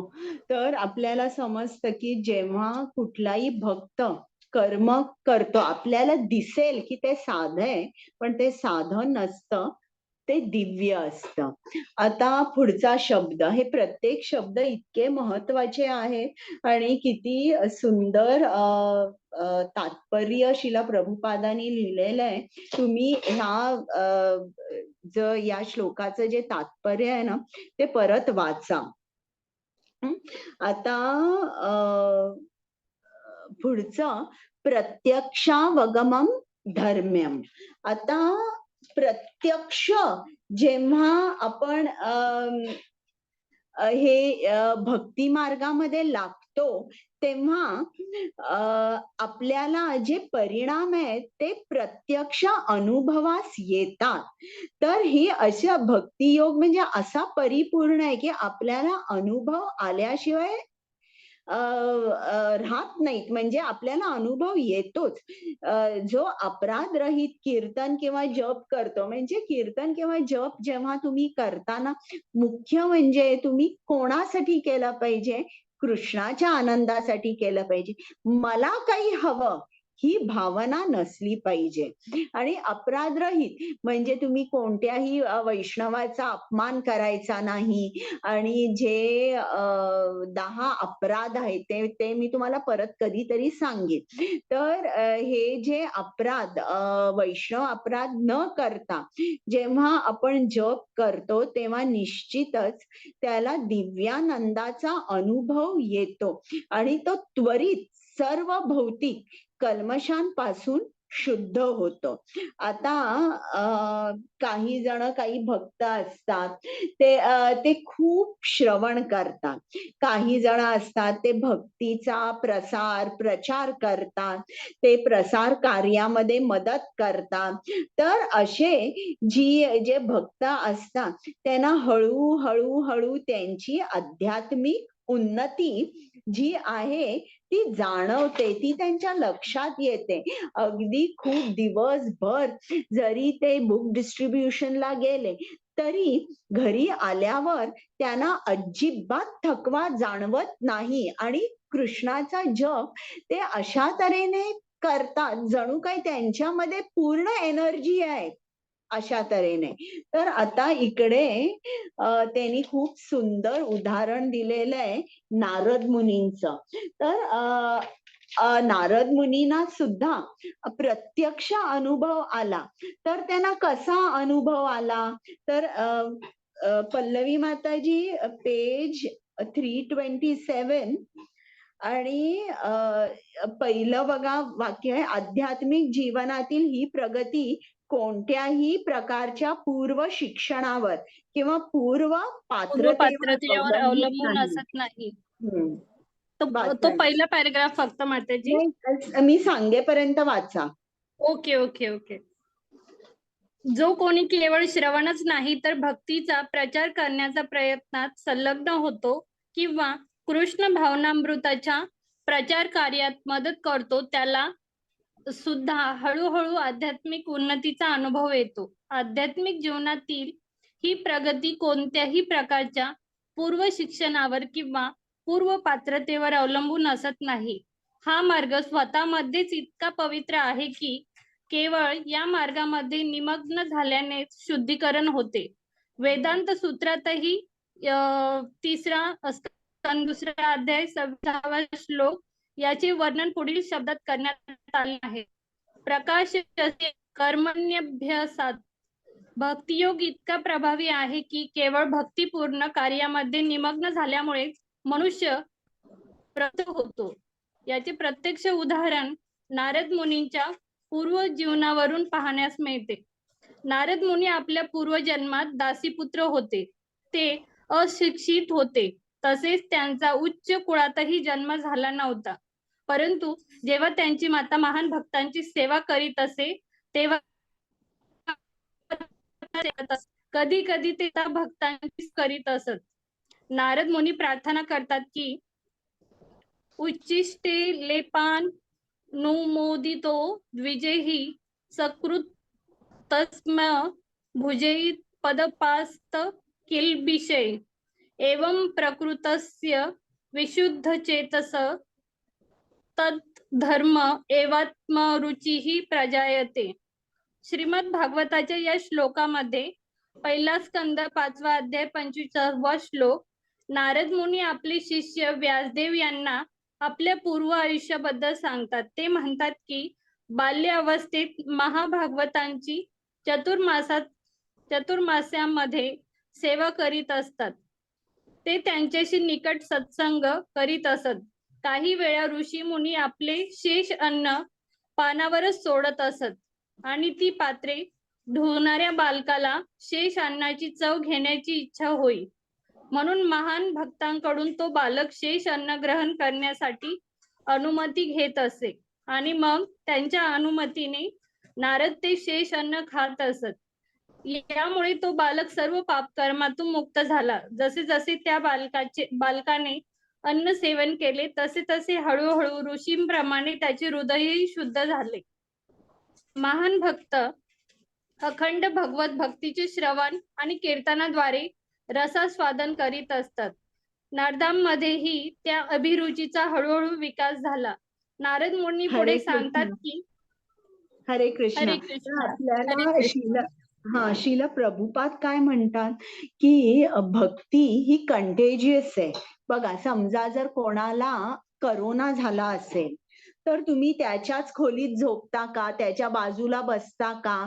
त्यांनी अन्न खाल्लंय त्या प्लेट मधून खाता का? सांगा बरं मला. नाही आता. नाही का? कारण तुम्हालाही करोना होईल. तर ज्याप्रमाणे हे इन्फेक्शन जे आहे, आता करोना मी तुम्हाला उदाहरण दिलं, हे कंटेजियस आहे.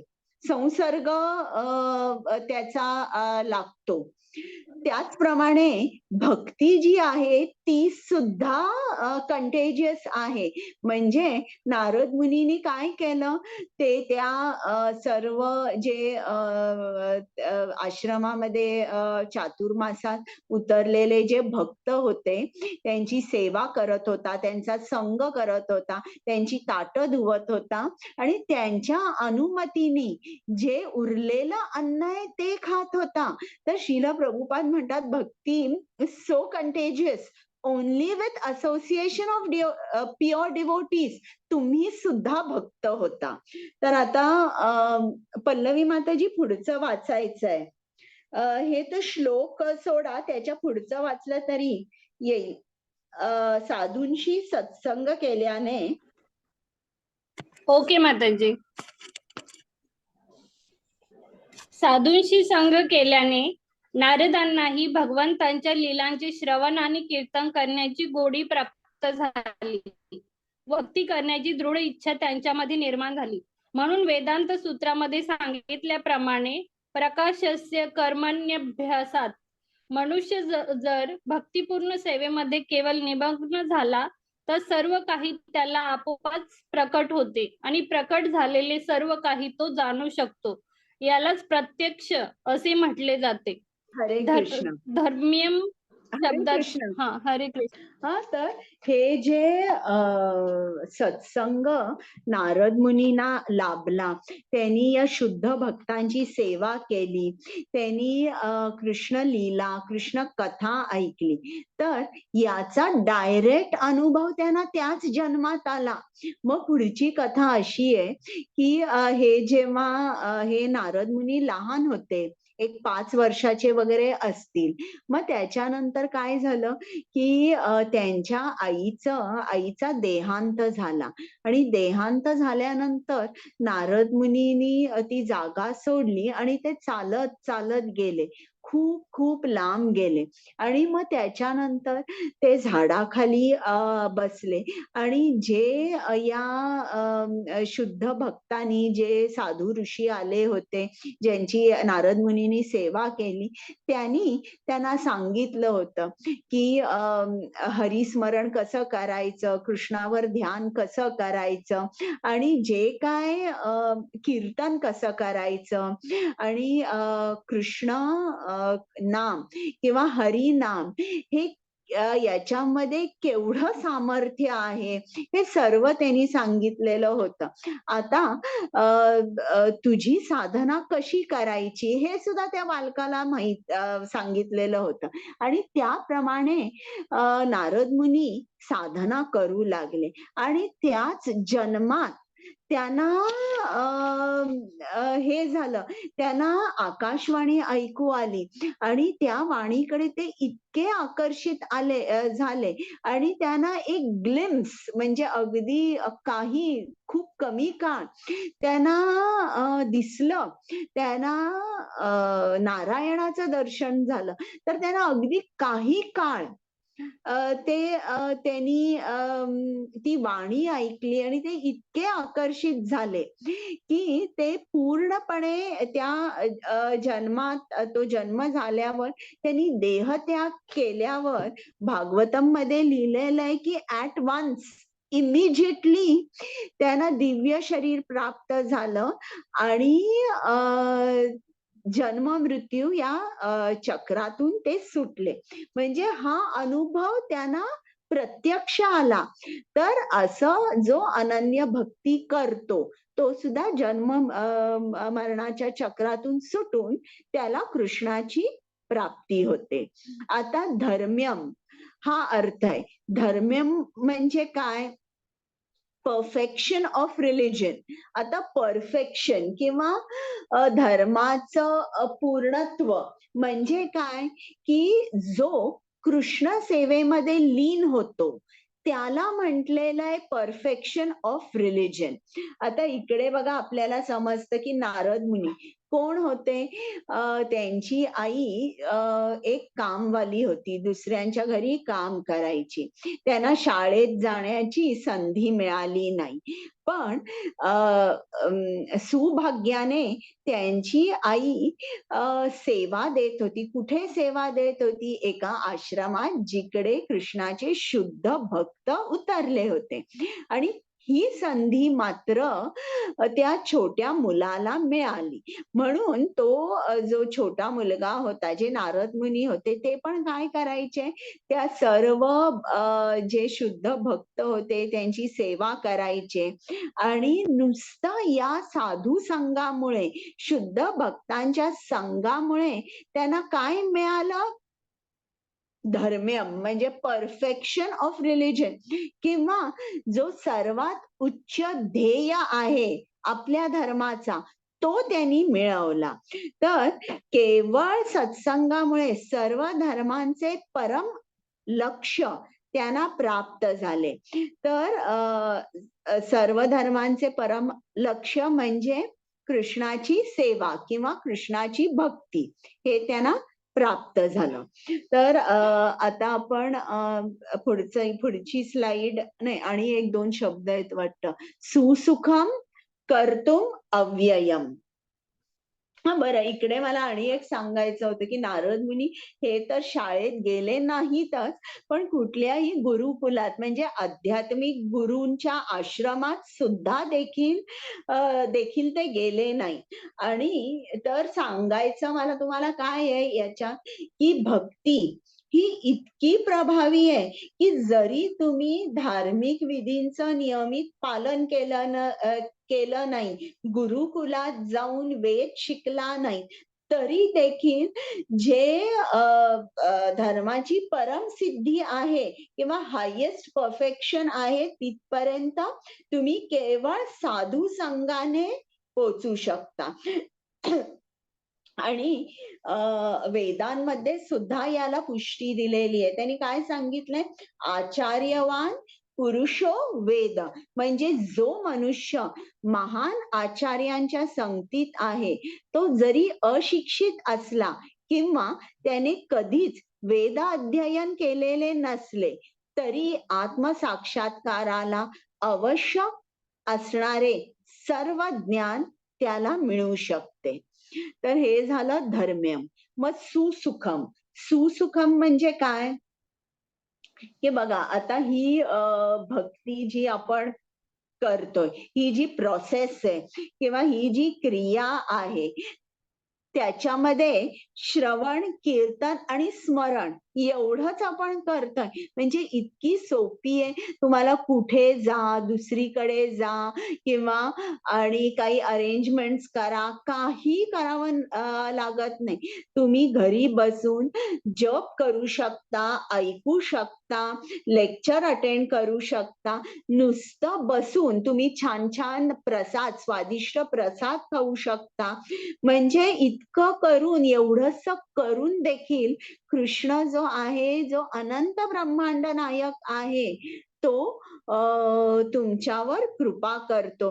त्याच्या भक्ती सेवेमध्ये रत होण्यासाठी किंवा त्याच्या भक्ती सेवेमध्ये स्थिर होण्याची तो अनुमती देतो. आणि बघा, ही इतकी सोपी आहे, सुसुखम. कृष्ण आपल्याला पुढे या 9व्या अध्यायात सांगितलेलं आहे की जरी तू मला पत्रम पुष्पम फलम तोयम हे जरी प्रेमाने अर्पण केलं तरी देखील मी संतुष्ट होतो. प्रेमाने जे काही तू मला दिलंस त्यांनी मला आनंद होतो. तर आता इकडे बघा, भक्ती योग किंवा भक्ती जी आहे त्याच्यामध्ये आपण काय करतो, आपली सर्व इंद्रिय कृष्णाच्या सेवेमध्ये लावतो. पण ज्ञान योग, अष्टांग योग मध्ये काय करता की सर्व भौतिक कर्म जी आहेत किंवा सर्व कर्म जी आहेत त्या कर्मांपासून संन्यास घेता. आणि असा संन्यास जेव्हा माणूस घेतो तेव्हा या संन्यासातून म्हणजे काहीच कर्म न करणं, याच्यातून काही आनंद मिळत नाही. आणि जीवन कसं होतं, अगदी म्हणजे तुम्ही असं म्हणता, असं ड्राय, म्हणजे काही आनंद नाही, काही नाही. तेच जेव्हा आपण इंद्रिय आपली कृष्ण सेवेमध्ये लावतो तेव्हा आपण कर्म करतो ते कृष्णासाठी करतो आणि त्या कर्मातून आपल्याला खूप खूप आनंद मिळतो. म्हणून याला म्हटलंय सुसुखम. आणि आता शेवटचा शब्द आहे अव्ययम. अव्ययम, अव्ययम म्हणजे काय? अव्ययम म्हणजे शाश्वत, की ज्याचा नाश होत नाही. तर मी तुम्हाला सांगितलं अगोदरच की ते भरत महाराजांचं उदाहरण दिलं की ते मोठे योगी होते, पण हरणाच्या शरीरामध्ये सुद्धा जे त्यांना ते पूर्व ज्ञान होतं की आपली काय चूक झाली आणि त्याच्यानंतर त्यांची भक्ती सेवा चालूच राहिली. मग भारत शरीर मिळाल्यानंतर काय झालं की त्यांनी त्यांचं जे उरलेला जो टप्पा आहे, शेवटचा स्टेज, प्रेम भक्ती, ते भावभक्ती स्तरावर होते. आता प्रेम भक्ती स्तरावर ते पोचले आणि मग त्यांना कृष्णाची प्राप्ती झाली. तर आता जे मायावादी असतात ते काय म्हणतात, त्यांचं लॉजिक काय असतं की अहम ब्रह्मास्मी. त्यांना काय वाटतं की आता या शरीराचं आवरण आत्मानी घेतलेलं आहे, पण जेव्हा देहत्याग झाल्यानंतर हे शरीर आपण इकडेच सोडून जातो, तेव्हा तो जो आपला आत्मा असतो तो परमात्म्यामध्ये विलीन होतो. फिनिश, हे झालं, मोक्ष मिळाला. पण ही जी हे जे कृष्ण भक्त असतात त्यांना हे मान्य नसतं. मग ते काय म्हणतात की आपली जी भक्ती झाली, डिवोशनल सर्व्हिस, ही टेम्पररी झाली, की तुम्हाला शरीर असेपर्यंत तुम्ही भक्ती करता आणि एकदा शरीर तुमचं देहत्याग झाल्यावर भक्ती करत नाही. तर हे चुकीचं आहे. भक्ती सेवा जी आहे ती मोक्ष मिळाल्यानंतर सुद्धा चालू राहते. जो भक्त असतो तो वैकुंठात किंवा गोलोक वृंदावनावर जातो किंवा इतर आणि आध्यात्मिक ग्रहांवर जातो आणि तिकडे त्याची जी सेवा आहे ती अखंडितपणे चालू राहते. आणि तो कधीही म्हणत नाही की मी कृष्णाबरोबर एक होईल. तो फक्त एकच म्हणतो की मी कृष्णाचा नित्य सेवक आहे. त्याच्या प्रत्येक आत्म्याची जी इंडिव्हिज्युअलिटी आहे ती नेहमी राहते. आता प्रश्न असा येतो की तुमची जी भक्ती आहे डिवोशनल सर्व्हिस ती खरी केव्हा चालू होते. तर इकडे दिलेलं आपल्याला शिला प्रभुपाद सांगतात की जेव्हा एखादा माणूस ब्रह्मभूत स्तरावर पोचतो, समसर्वेषु भूतेषु मद्भक्तीम लभते पराम 13.28 आणि 5.18 या स्तरावर जेव्हा तुम्ही पोचता ब्रह्मभूत स्तरावर, त्या ऍक्च्युली तेव्हापासून तुमची भक्ती चालू होते. तर आता मी हे करत नाही, ते वाचायला सांगणार होते मी पल्लवी माताजींना, पण मग खूप वेळ जाईल मला वाटतं ना, की वाचायचंय तुम्हाला 13.28 5.18 अनुवाद. तुम्ही मला सांगा. वाचलं तर चांगलं होईल माताजी. बरं, 13.28 आणि 5.18 पल्लवी माताजी फक्त येस अनुवाद. माताजी 13.28. हम्म.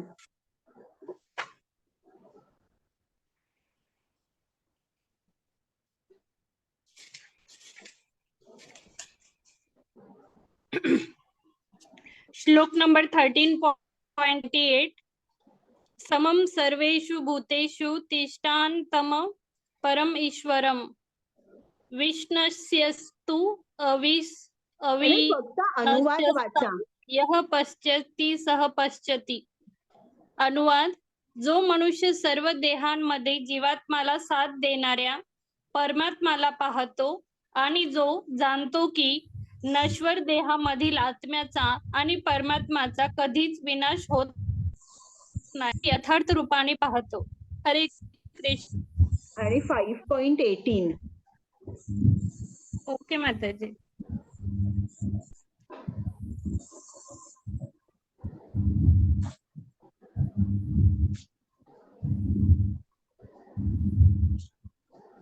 अनुवाद श्लोक नंबर 5.18. विनम्र साधू व्यक्ती यथार्थ ज्ञानाच्या आधारे विद्या विनय संपन्न ब्राह्मण, गाय, हत्ती, कुत्रा आणि चांडाळ या सर्वांना समदृष्टीने पाहतो. हरे कृष्णा. तर ही जी समदृष्टी आहे, सर्व भूतांमध्ये जेव्हा आपण त्याच परमात्म्याला पाहतो, याला आपण मोक्ष सुद्धा म्हणू शकतो. आपण काय म्हणतो की आता आपण त्या द्वंद्वातून बाहेर आलो. हा कुत्रा आहे, हा हत्ती आहे, हा चांडाळ आहे असं आपण म्हणत नाही. आपण प्रत्येकामध्ये तोच परमात्मा बघतो.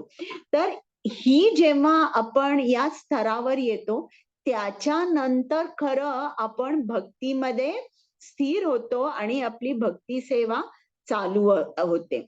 तर कृष्ण आहे, त्याला तुम्ही कर्मयोग करा, ज्ञान योग करा, अष्टांग योग करा, त्यांनी तुम्हाला कृष्ण कोण आहे हे समजू शकत नाही. तुम्ही जरा कृष्णाच्या थोडस जवळ जाऊ शकता, तुम्ही जाणू शकता की तो सत आहे की अविनाशी आहे, पण थोडासा प्रोग्रेस तुमचा होऊ शकेल.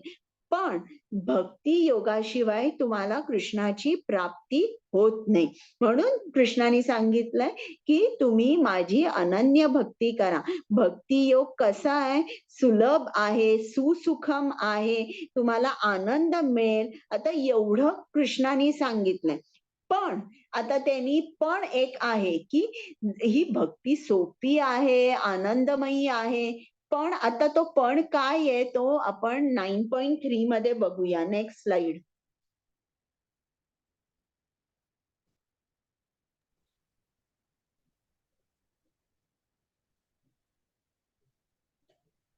कुमुद माताजी.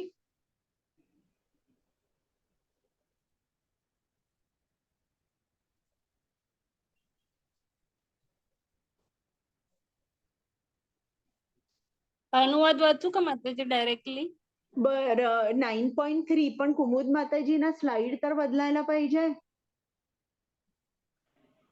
हरे कृष्णा कुमुद माताजी. बदलली.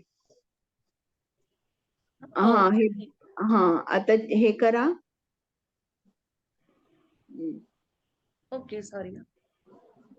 हा, ओके. हा नाही नाही पुढे करा, हे सांगितलंय मी सगळं. डायरेक्ट 9.3 ची हा स्लाइड. हे पवित्रमिदम उत्तमम हे सगळं बघा त्यांनी दाखवलंय की आपण जे पाप करतो तर ते जे त्याचे परिणाम आहेत ते कुठले आहेत. प्रारब्ध म्हणजे मॅनिफेस्ट रिॲक्शन. म्हणजे मी तुम्हाला उदाहरण दिलं, एक रस्त्यावरचे भिकारी, त्यांना वस्त्र नसतात, खायला नसतं, हे त्यांचं सफरिंग असतं.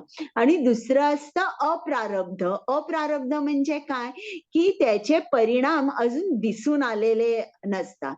तर प्रारब्ध असतं ते कोणतं असतं की पहिलं म्हणजे कुटम. कुटम म्हणजे काय की त्याचं जे परिणाम आहेत ते तुम्हाला याच आयुष्यात जरा उशिरा म्हातारपणी वगैरे मिळू शकतात. किंवा बीज. बीज म्हणजे काय, हे तुम्हाला अनेक जन्मानंतर याचे जे परिणाम आहेत ते दिसून येतात. तर अशा तऱ्हेने जे पाप आपण करतो त्याचे त्याचं जे मूळ आहे, पापाचं मूळ काय आहे, अविद्या आहे. तर ती अविद्या भक्तीमुळे नष्ट होते आणि मग आपण भक्ती सेवेमध्ये जाऊ शकतो.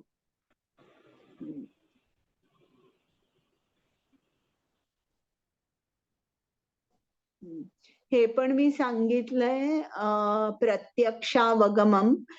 यात शिला प्रभुपादांनी नारद मुनींचं उदाहरण देऊन सांगितलेलं आहे. धर्मेम सुसुखम. हा 9.3. हरे कृष्णा. अश्रद्धदाना पुरुषा धर्मस्यास्य परन्तप अप्राप्य मां निवर्तन्ते मृत्यु संसार वर्त्मनि. हरे कृष्णा. हरे कृष्णा. हे परंतप अर्जुना, ज्यांची या भक्ती मार्गावर श्रद्धा नाही त्यांना माझी प्राप्ती होऊ शकत नाही. म्हणून या भौतिक जगतामध्ये जन्म मृत्यूच्या मार्गावर त्यांचे पुनरागमन होते.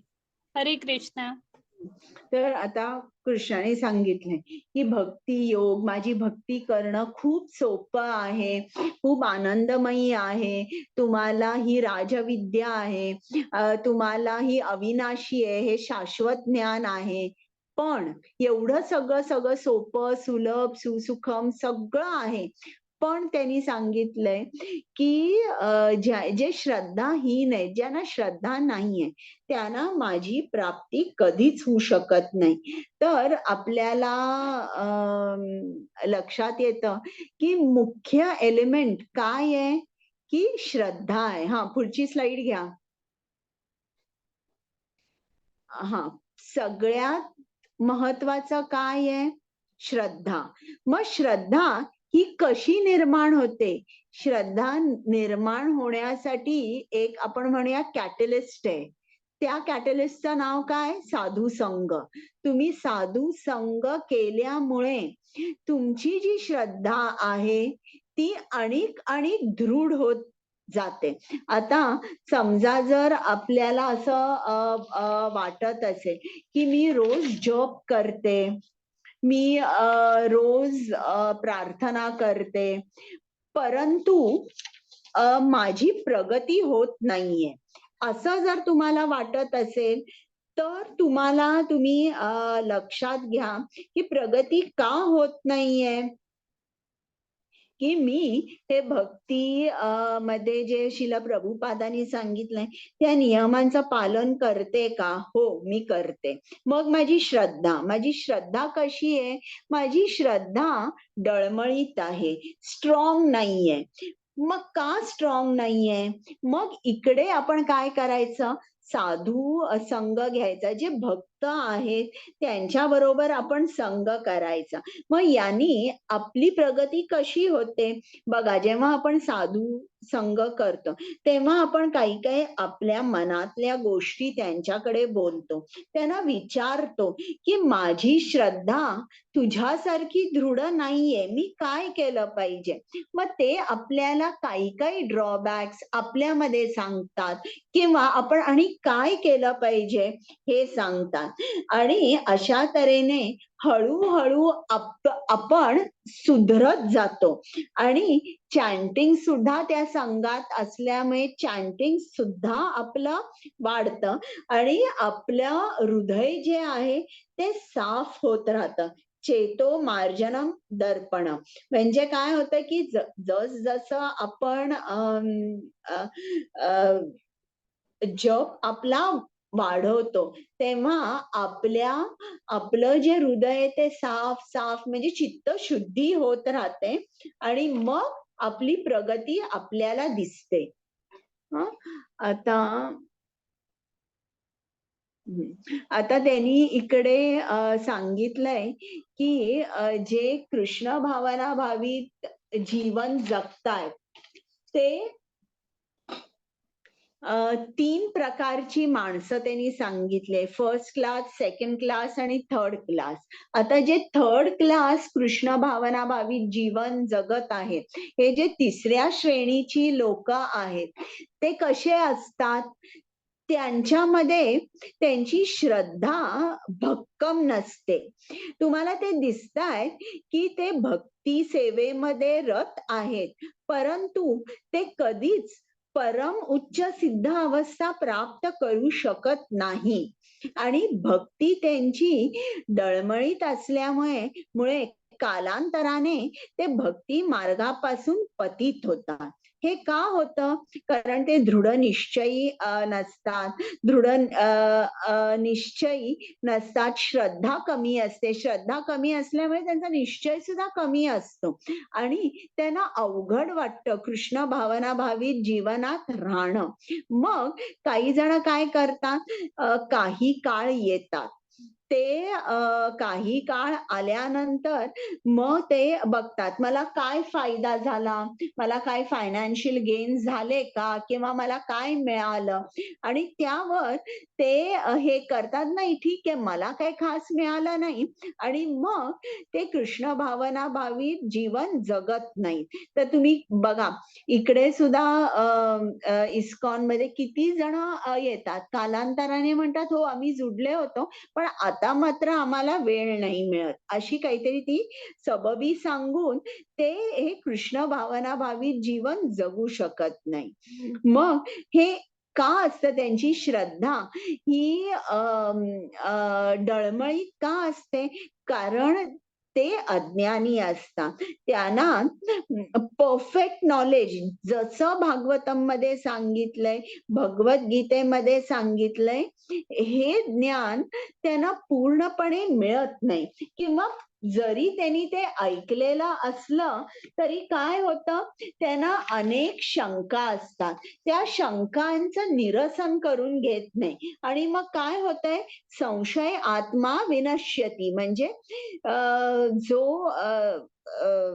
ज्याला खूप संशय असतो काय होतं, तो या मार्गातून भक्ती मार्गातून पतित होतो किंवा तो खाली पडतो. तर त्यांना ज्ञान नसतं आणि त्यांचा कल कुठे असतो? ज्ञान योगाकडे असतो, कर्मयोगाकडे कल असतो. का?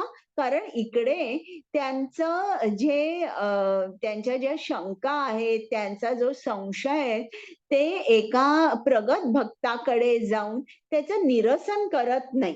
तर ही झाली 3ऱ्या श्रेणीची माणसं. आता जी 2ऱ्या श्रेणीची माणसं असतात ती कशी असतात? ते सुद्धा इतके ऍडव्हान्स नसतात, ऐकण्यामध्ये किंवा सेवेमध्ये इतके नसतात, पण त्यांचा दृढ विश्वास असतो की कृष्ण भक्ती हाच राजमार्ग आहे. आयुष्याचा राजमार्ग म्हणजे कृष्णाची भक्ती करणे.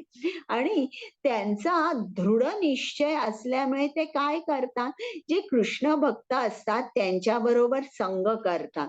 आणि मग ते जे कृष्ण भक्त आहेत ते जे काय काय करतात त्याप्रमाणे हे सुद्धा सेवा करायला बघतात, जप वाढवतात, प्रसादच खातात. आणि अशामुळे त्याच्यामुळे त्यांचं पतन कधीच होत नाही. तर भक्ती रसामृत सिंधू मध्ये सांगितलंय, आदौ श्रद्धा तथा साधू संगो अथा भजन क्रिया. म्हणजे स्टेप 1 काय झाली? श्रद्धा पाहिजे. सेकंड स्टेप काय झाली? साधू संग केलाच पाहिजे. आणि हे झाल्यावर मग तुम्ही भजन क्रिया, जप करणं, कृष्ण कथा ऐकणं हे करू शकता. आता ही झाली दुसऱ्या श्रेणीची माणसं. आता जी पहिल्या श्रेणीची माणसं आहेत ते कसे असतात? त्यांना ज्ञान असतं, भागवतम वाचलेलं असतं, त्यांनी साधू संग केलेला असतो, भगवद्गीता वाचलेली असते आणि त्यांची स्टेज कशी असते? स्टेज ऑफ फर्म फेथ, दृढ निश्चय असतो. त्याच्यामुळे यांचं कधीच पतन होत नाही. उलट तर त्यांची आध्यात्मिक उन्नती व्यवस्थित होते आणि शेवटी त्यांना कृष्णाची प्राप्ती होते. आता काही जण असतात बरं का, ते म्हणू शकतात की नाही, आता आमची श्रद्धा नाहीये कृष्णावर, कारण आम्हाला कृष्ण दिसतच नाहीये. आता असं म्हटलं तर कसं होईल बघा, या भौतिक जगामध्ये सुद्धा ज्या भौतिक कार्य असतं त्याच्यामध्ये सुद्धा आपल्याला श्रद्धा लागते. आता एक जज आहे, तो कोर्टात बसलेला आहे आणि तो एक केस बघतोय, एक आपण असं म्हणूया की खून झालेला आहे आणि तो ती केस सॉल्व्ह करतोय आणि त्याच्याकडे जे काही रिपोर्ट्स आलेले आहेत किंवा मेडिकल एक्झामिनेशन झाली आहे की खून होता, काय होता, ते सगळ्या रिपोर्ट्सवर बेस्ड तो त्याचं जजमेंट देतो. आता हा जज म्हणाला की हा खून 5 वर्षापूर्वी झाला आणि खून करताना मी समोर उभं नव्हतो, त्याच्यामुळे मला माहित नाही, मी काय असं म्हणत नाही की हा खून झालेलाच आहे. असं जर त्यांनी फिलॉसॉफी अडॉप्ट केली की सीइंग इज बिलिव्हिंग, प्रत्यक्षात मी उभा नव्हतो खून करत असताना, त्याच्यामुळे नाही, हा खून झालेला नाही, असं जर म्हटलं तर आपली पूर्ण जी लीगल सिस्टम आहे ती पूर्ण कोलमडून जाईल.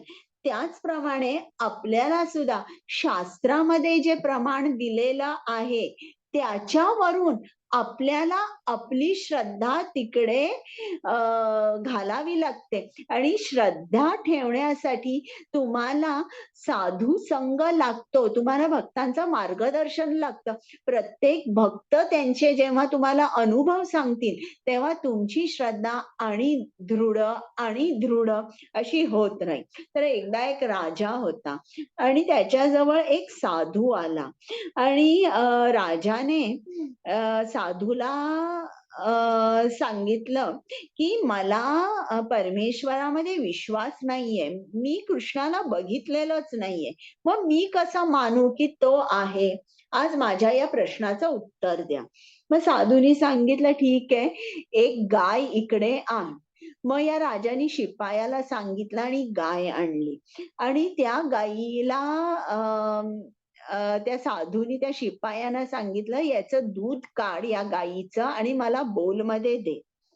मग त्या शिपायानी दूध काढलं आणि त्या साधूनी ते दूध घेतलं आणि राजाला सांगितलं की या दुधामध्ये लोणी आहे का?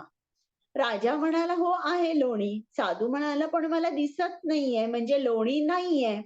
मग राजा म्हणाला, लोणी सर्वत्र या दुधामध्ये आहे, पण ते बघण्यासाठी तुला पहिल्यांदा दुधाचं रूपांतर दह्यामध्ये करावं लागतं आणि मग दह्याचं मंथन करावं लागतं आणि मगच तुला लोणी दिसतं. मग साधू म्हणाला, अगदी तसंच आहे की हे जे लोणी आहे हे सर्वत्र दुधामध्ये पसरलंय, त्याचप्रमाणे कृष्ण सुद्धा सर्व व्यापक आहे, सगळीकडे आहे, तुझ्यामध्ये आहे, माझ्यामध्ये आहे, अशी कुठली जागा नाहीये की जिकडे कृष्ण नाहीये. पण कृष्णाला बघण्यासाठी आपल्याला भक्तीचा भक्तीची क्रिया करावी लागते. आणि आपण भक्ती केव्हा करू लागतो? जेव्हा आपल्यामध्ये श्रद्धा निर्माण होते. आणि श्रद्धा केव्हा निर्माण होते? जेव्हा आपण कृष्णाचं ज्ञान घेतो तेव्हा. आणि अशा तऱ्हेने ही जी प्रोसेस आहे भक्तीची, ही जेव्हा तुम्ही या भक्ती नियमांचं आणि आपल्याला सांगितलंय जप करा, कृष्णाचं ज्ञान घ्या, ही प्रोसेस जेव्हा तुम्ही याचं पालन करता तेव्हाच तुम्हाला तुमच्यावर कृष्ण कृपा होते आणि तुम्ही कृष्णाला बघू शकता. आता नेक्स्ट स्लाइड.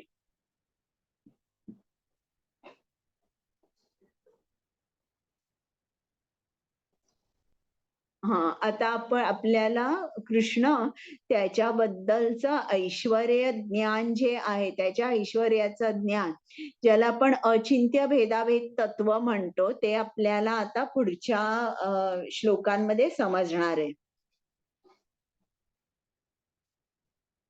Next slide.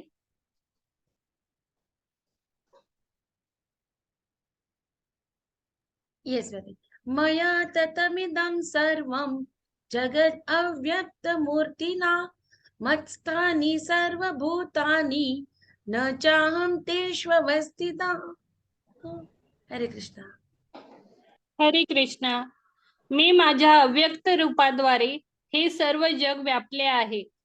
सर्व जीव माझ्या ठायी आहेत, परंतु मी त्यांच्या ठायी नाही. हरे कृष्ण. बघा, आता इकडे आपल्याला कृष्णाने 9.4, 9.5 आणि 9.6 मध्ये 3 शब्द, 3 किंवा 4 म्हणा शब्द प्रत्येक याच्यात कृष्णाने वापरलेले आहे. मत्स्थानी सर्व भूतानी. कुमुद माताजी, हे तिन्ही श्लोक वाचाल का? फक्त 9.4, 5 आणि 6 म्हणजे येस माताजी, सगळ्यांना 1 मिनिट. समजेल. येस मत्स्थानी सर्व भूतानी हे कृष्णाने हे 3 शब्द वापरलेले आहेत सतत. वाचा. येस माताजी, 1 मिनिट. Yes yes.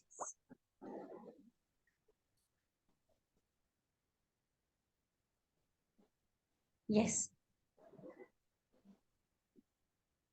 मया ततमिदं सर्वं जगत् अव्यक्तमूर्तिना मत्स्थानि सर्वभूतानि न चाहं तेष्वस्थितः. आताची अनुवाद वाचाल पल्लवी माताजी? नाही, आता नको, तुम्ही 9.5 वाचा. ते जी. मला त्यांना दाखवायचंय मत्स्थानी सर्व भूतानी का त्यांनी एवढं सांगितलेलं आहे. ओके. येस माताजी.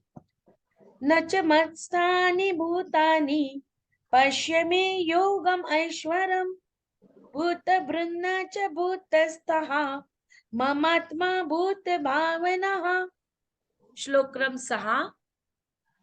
यथाकाश स्थितो नित्यं वायु सर्वत्र गो महान् तथा सर्वाणि भूतानि मत्स्थानीत्युपधारय.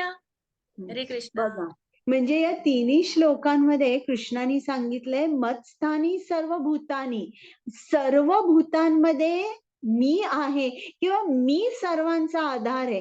हे आपल्याला जणू काय आपण एखादी गोष्ट स्टॅम्प करतो ना, किंवा अगदी पूर्णपणे अधिकाराने सांगतो, अशा तऱ्हेने या 3 श्लोकात हेच शब्द वापरून कृष्णाने सांगितलंय मत्स्थानी सर्व भूतानी.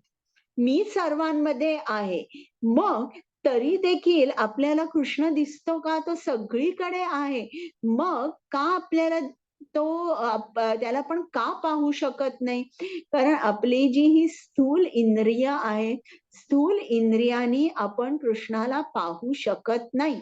मग आपली इंद्रिय कशी पाहिजेत कृष्णाला जर बघायचं असेल तर?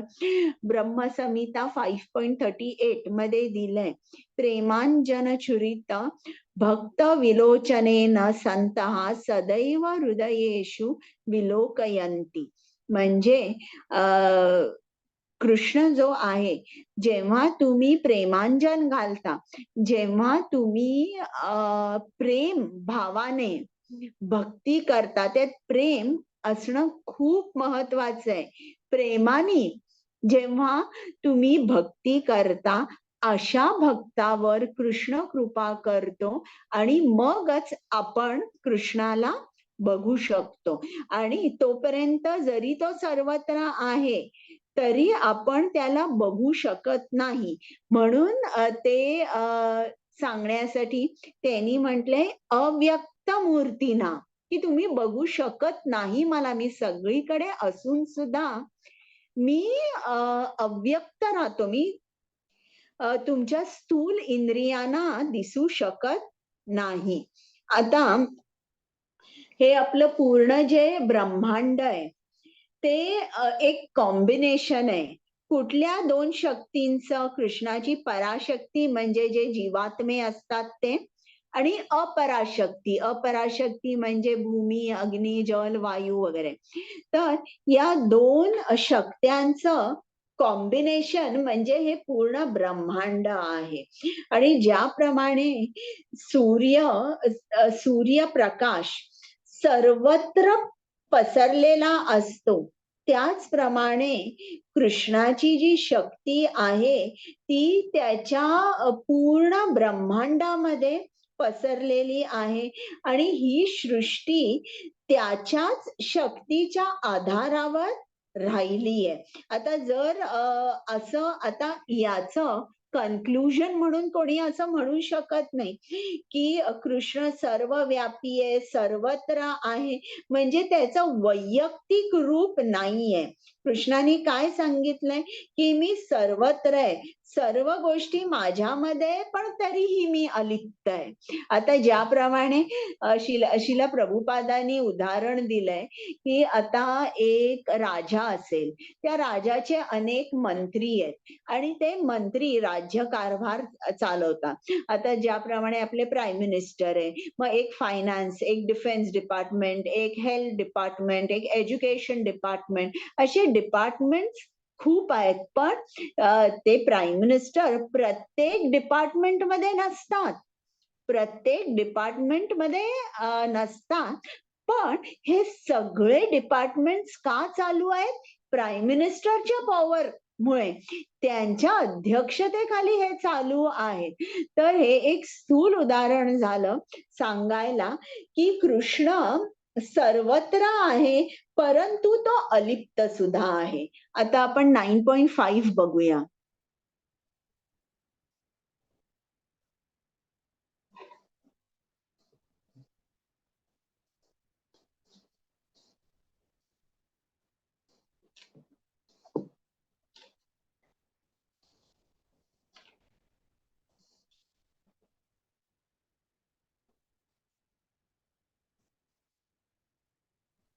नाईन 9.5 आणि 9.6 दोन्ही वाचा. पल्लवी माताजी. अनुवाद वाचू का माताजी? हा, अनुवाद वाचा. कुमुद माताजी. ओके. हरे कृष्ण. अगोदरची स्लाइड घ्या. 9.5 9.6 अनुवाद वाचायचा आहे.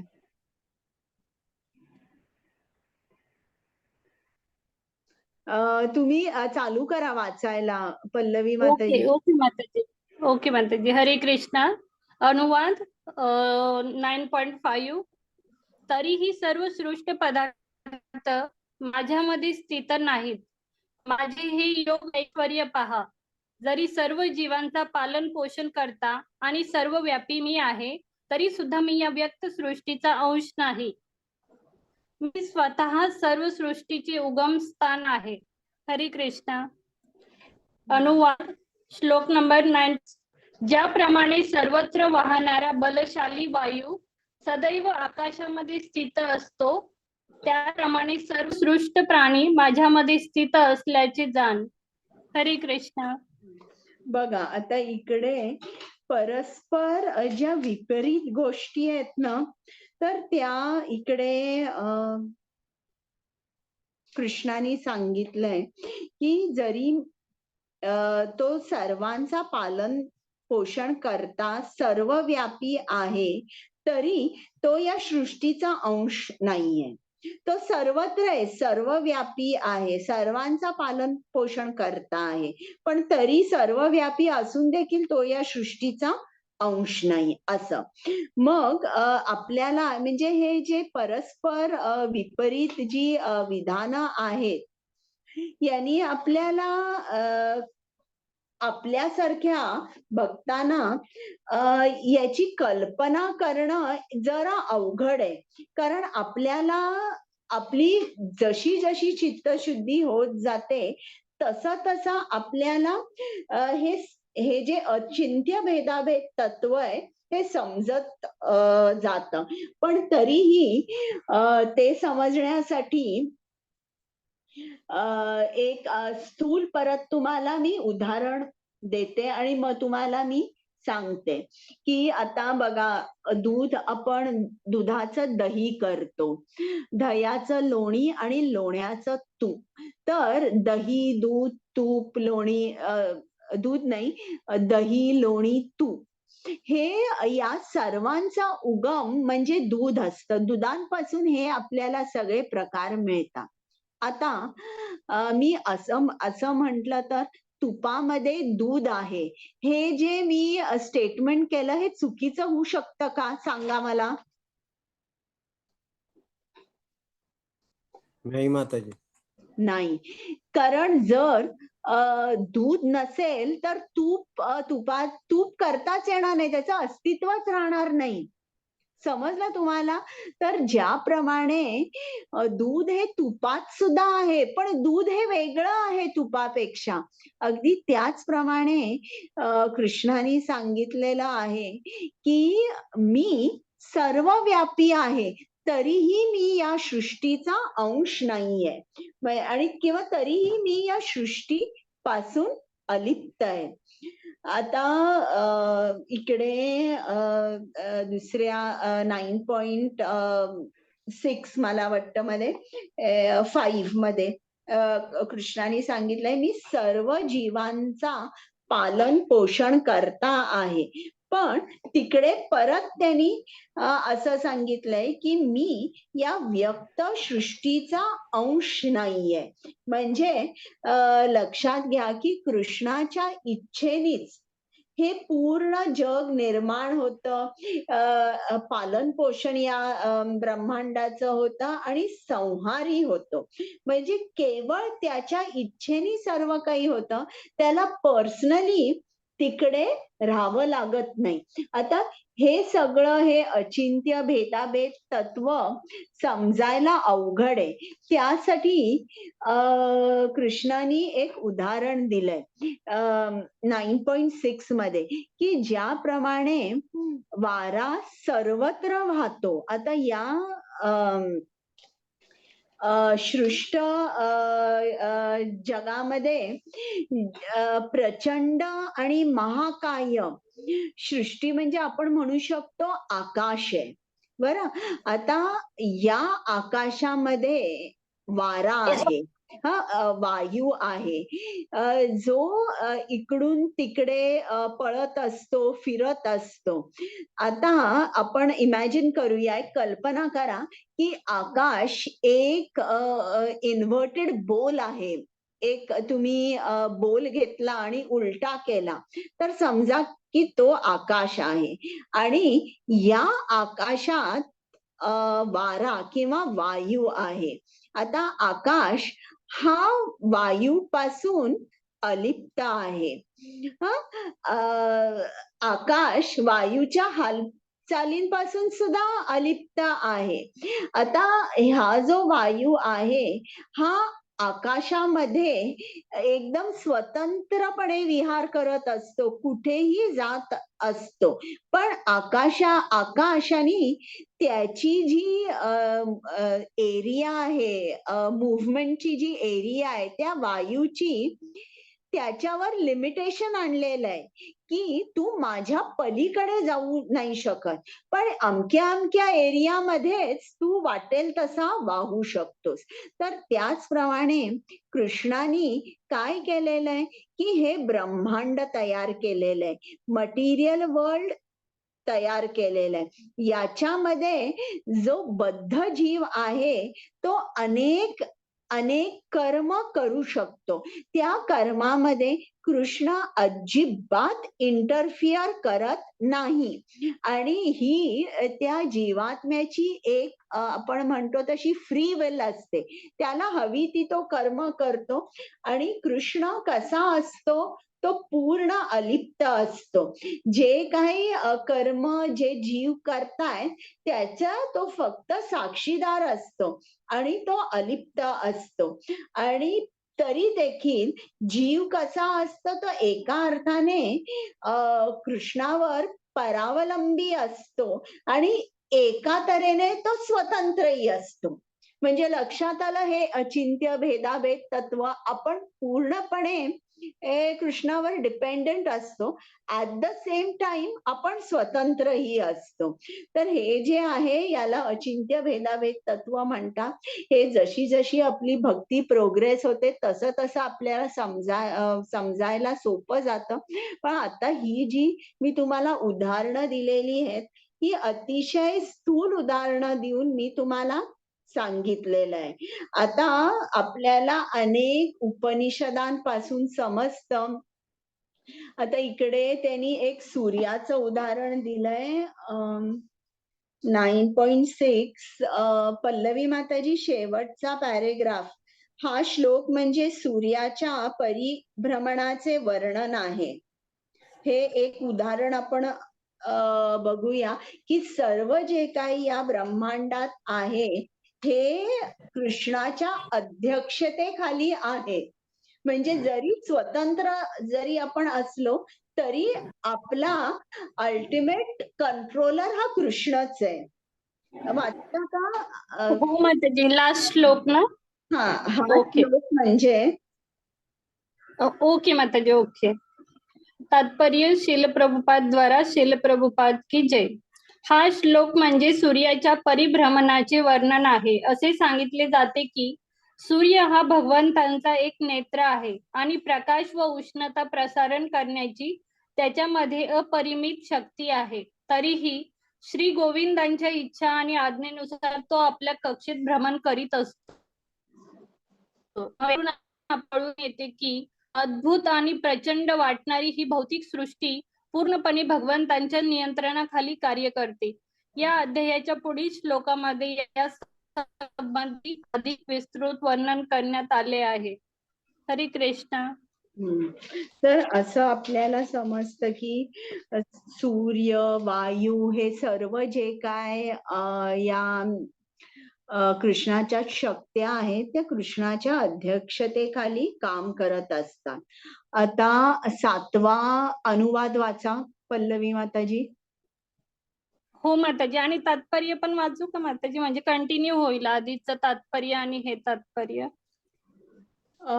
4.7 अगोदरचं वाचलं ना 6 हो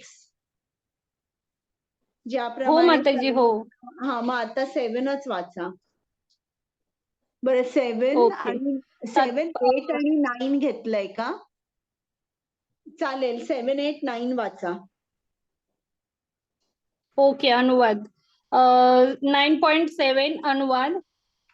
कल्पाच्या अंती सर्व भौतिक अभिव्यक्ती माझ्या प्रकृतीमध्ये प्रवेश करतात आणि नव्या कल्पाच्या आरंभी माझ्या शक्तीद्वारे मी पुन्हा त्यांना निर्माण करतो. हरे कृष्ण. 9.8 अनुवाद. संपूर्ण भौतिक सृष्टी माझ्या अधीन आहे. माझ्या इच्छेनेच ती पुन्हा पुन्हा व्यक्त होते आणि माझ्या इच्छेने शेवटी तिचा प्रलय होतो. हरे कृष्ण. 9.9 अनुवाद. हे धनंजया, ही सर्व कर्मे मला बद्ध करू शकत नाहीत. तटस्थाप्रमाणे मी या सर्व भौतिक कर्मांपासून अनासक्त असतो. हरे कृष्ण. म्हणजे आता 9.7 आपल्याला काय समजतं की ब्रह्मदेवाची 100 वर्ष झाली. त्याची 100 वर्ष म्हणजे जवळजवळ 430 crores आपल्या पृथ्वीची वर्ष. म्हणजे ब्रह्माची अशी नाही, त्याचा एक दिवस म्हणजे तितकं हे. 430 crores हा त्याचा एक दिवस आणि तितकीच वर्ष म्हणजे त्याची एक रात्र आणि त्याचं आयुष्य आपल्या पृथ्वीच्या वर्षांप्रमाणे जर कॅल्क्युलेट केलं तर 311 ट्रिलियन इयर्स 311 ट्रिलियन आणि 40 बिलियन इयर्स असं होतं. तर ही ब्रह्माची आयु झाल्यावर काय होतं? महाप्रलय किंवा संहार होतो. म्हणजे काय की ही जी सृष्टी आहे, ही जी हे जे ब्रह्मांड आहे, ज्याची निर्मिती झाली होती, हे परत काय होतं? हे परत त्याचं रिवाइंडिंग होतं आणि भगवंतानी प्रकट केलेली ही शक्ती त्याच्यामध्येच परत विलीन होते. मग जेव्हा भगवंताला असं वाटतं की आता मी एक आहे पण मला अनेक व्हायचंय, अशा वेळेला काय होतं? भगवंत फक्त इच्छा करतो आणि त्याच्या इच्छेने परत हा ब्रह्मांड निर्माण होतो. तो प्रकृतीला आदेश देतो आणि मग परत हे जग निर्माण होतं. तर हे जे जग निर्माण होतं त्याची सुद्धा जी प्रोसेस आहे, म्हणजे जेव्हा ब्रह्माची 100 वर्ष पूर्ण होतात तेव्हा ही जी पंचमहाभूत आहे ती पंच तन्मात्रामध्ये विलीन होतात. पंच तन्मात्रा अहंकार मध्ये विलीन होतो. अहंकार महत्तत्वात विलीन होते आणि महत्तत्व प्रकृतीमध्ये विलीन होऊन प्रकृती ही परत भगवंतामध्ये विलीन होते. तर अशा तऱ्हेने त्यांनी हे सांगितलेलं आहे, आपल्या भागवतामध्ये सांगितलेलं आहे.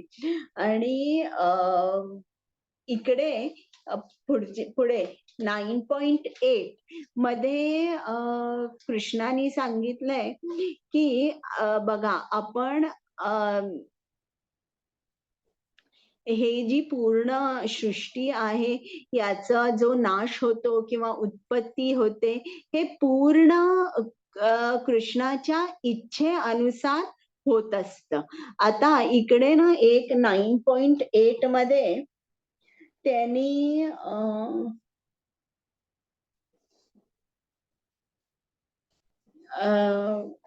9.9 बरं 9.8 मध्ये आता बघा, जर विचार केला की हे का असं होतंय?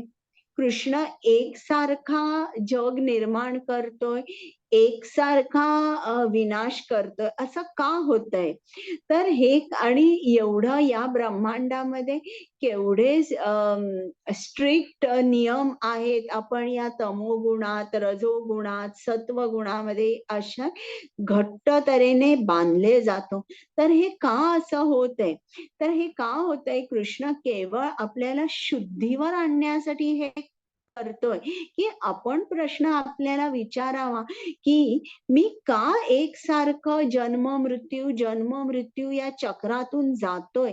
बघा, मृत्यू समयी माणसाला केवढा त्रास होतो आणि मृत्यूच्या अगोदरचा काळ सुद्धा किती दुःखदायक असतो. तरी देखील आपण काय म्हणतो, आपण असे डल झालेलो असतो एकदम ना, जसं आपली बुद्धी काही चालत नाही आणि ही सवयच झाली असते.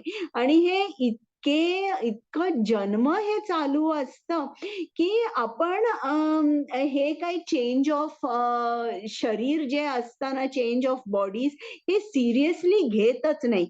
यालाच म्हणतात अविद्या. आता आपल्याला जर कोणी ज्ञान दिलं की तुला इतक्या दुःखातून, मृत्यूतून, परत जन्म याच्यातून जावं लागणार नाही, हे जे आहे हे अनित्य आहे, पण नित्य जीवन जे आहे त्याच्यामध्ये जन्म मृत्यू असं काहीच नाहीये. तर हे ज्ञान होण्यासाठी, शुद्धीवर येण्यासाठी कृष्ण हे सारखं सृष्टी तयार करत असतो आणि त्याचा नाश करत असतो. आता नेक्स्ट स्लाइड. आता ही आपण एक शेवटची घेऊया. हा धडा खूपच मोठा आहे. 9.10. हरे कृष्णा. मया द्र्यक्षेण प्रकृतिः सूयते सचराचरम् हेतुनानेन कौन्तेय जगद्वी परिवर्तते. हरे कृष्णा. हरे कृष्ण माताजी. हे कौंतेया, माझ्या अनेक शक्तींपैकी एक असणारी ही भौतिक प्रकृती माझ्या अध्यक्षतेखाली कार्य करीत सर्व चराचर प्राण्यांची निर्मिती करते. तिच्या नियंत्रणाखालीच या सृष्टीची वारंवार उत्पत्ती आणि संहार होतो.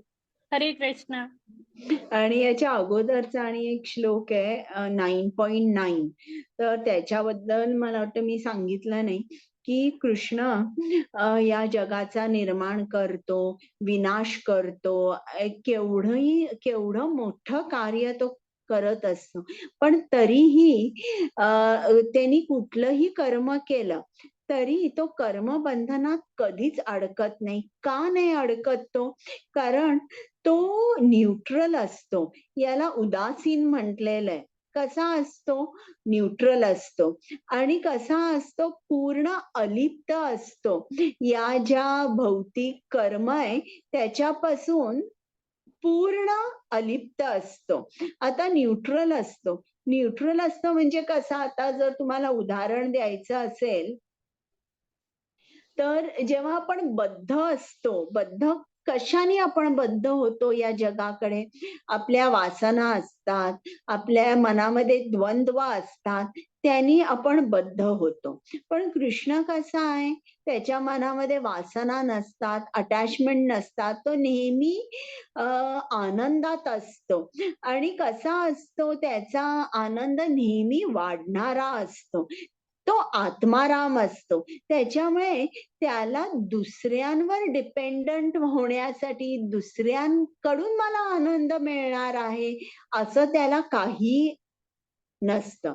आणि आता बघा, ते तुम्हाला उदाहरण देते. तो उदासीन असतो. म्हणजे एक हायकोर्टचा जज आहे. तो अनेक ऑर्डर्स देत असतो. कोणाला फाशीवर पाठवतो, कोणाला फाईन करतो, कोणाला जन्मठेप देतो, कोणाला संपत्ती देतो. पण कसा असतो? तो न्यूट्रल असतो. त्याला स्वतःचा गेन किंवा लॉस हा काही नसतो. त्याचप्रमाणे कृष्ण न्यूट्रल असतो. तो सृष्टीचा उगम किंवा सृष्टीचा संहार जो असतो याच्याशी त्याचं काही देणं घेणं नसतं. त्याचं एकच असतं खूप की तुम्ही सर्वजण माझ्याकडे परत या, लवकर या. म्हणजे जे आपण म्हणतो की eternal welfare of all the human beings, eternal welfare of all the living entities. म्हणजे हे जे आहे त्यांचं खरं हित कशामध्ये आहे? की माझी प्राप्ती होण्यामध्ये आहे. हा हेतू असल्यामुळे त्याला तो कुठल्याही कर्मानी कधीच बद्ध होत नाही. आता हे जे 10वं आहे, म्हणजे आता ही जी सृष्टी आहे की प्रकृती आहे, ही कोणाच्या अध्यक्षतेखाली काम करते?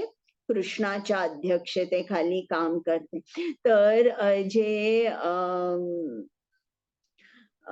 ब्रह्मज्योती जी आहे त्याच्यामध्ये आता पुढे गोलोक चार्ट जो असेल त्यात एक ढग सारखा तुम्हाला दिसेल. तर तो जो ढग आहे त्याला म्हटलंय महत्तत्व.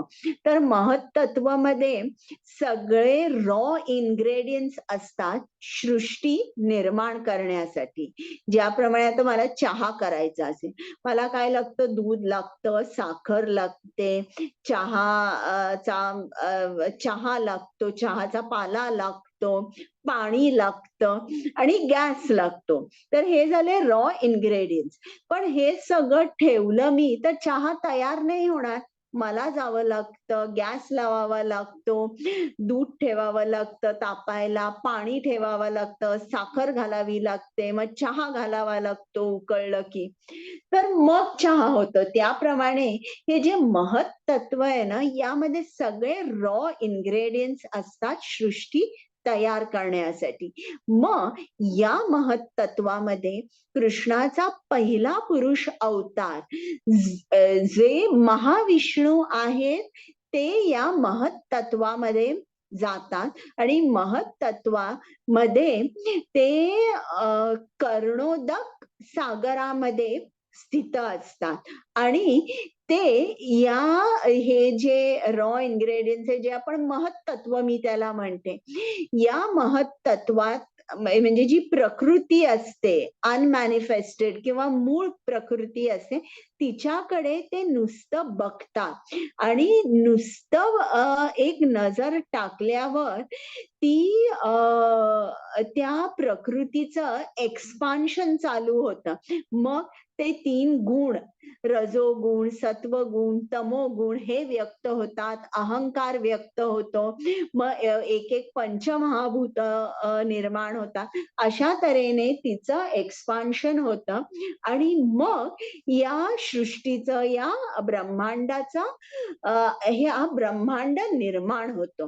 हा ब्रह्मांड निर्माण झाल्यावर कृष्णाचा दुसरा पुरुष अवतार, ज्याप्रमाणे गाडी आहे घराच्या बाहेर ती स्वतःहून चालत नाही, चालवायला ड्रायव्हर लागतो, त्याचप्रमाणे हा कृष्णाचा दुसरा पुरुष अवतार गर्भोदक्षाय विष्णू आता या सृष्टीमध्ये प्रवेश करतो आणि या सृष्टीमध्ये प्रवेश केल्यानंतर त्याच्या नाभी कमळातून कमळाचा देठ बाहेर येतो आणि वर कमळाचं फूल असतं त्याच्यावर जो पहिला फर्स्ट लिव्हिंग एंटिटी आपण म्हणूया ब्रह्मदेवाचा जन्म होतो आणि मग ब्रह्मदेव ही सगळी सृष्टी तयार करतो. आता 9.11 बघूया काय आहे.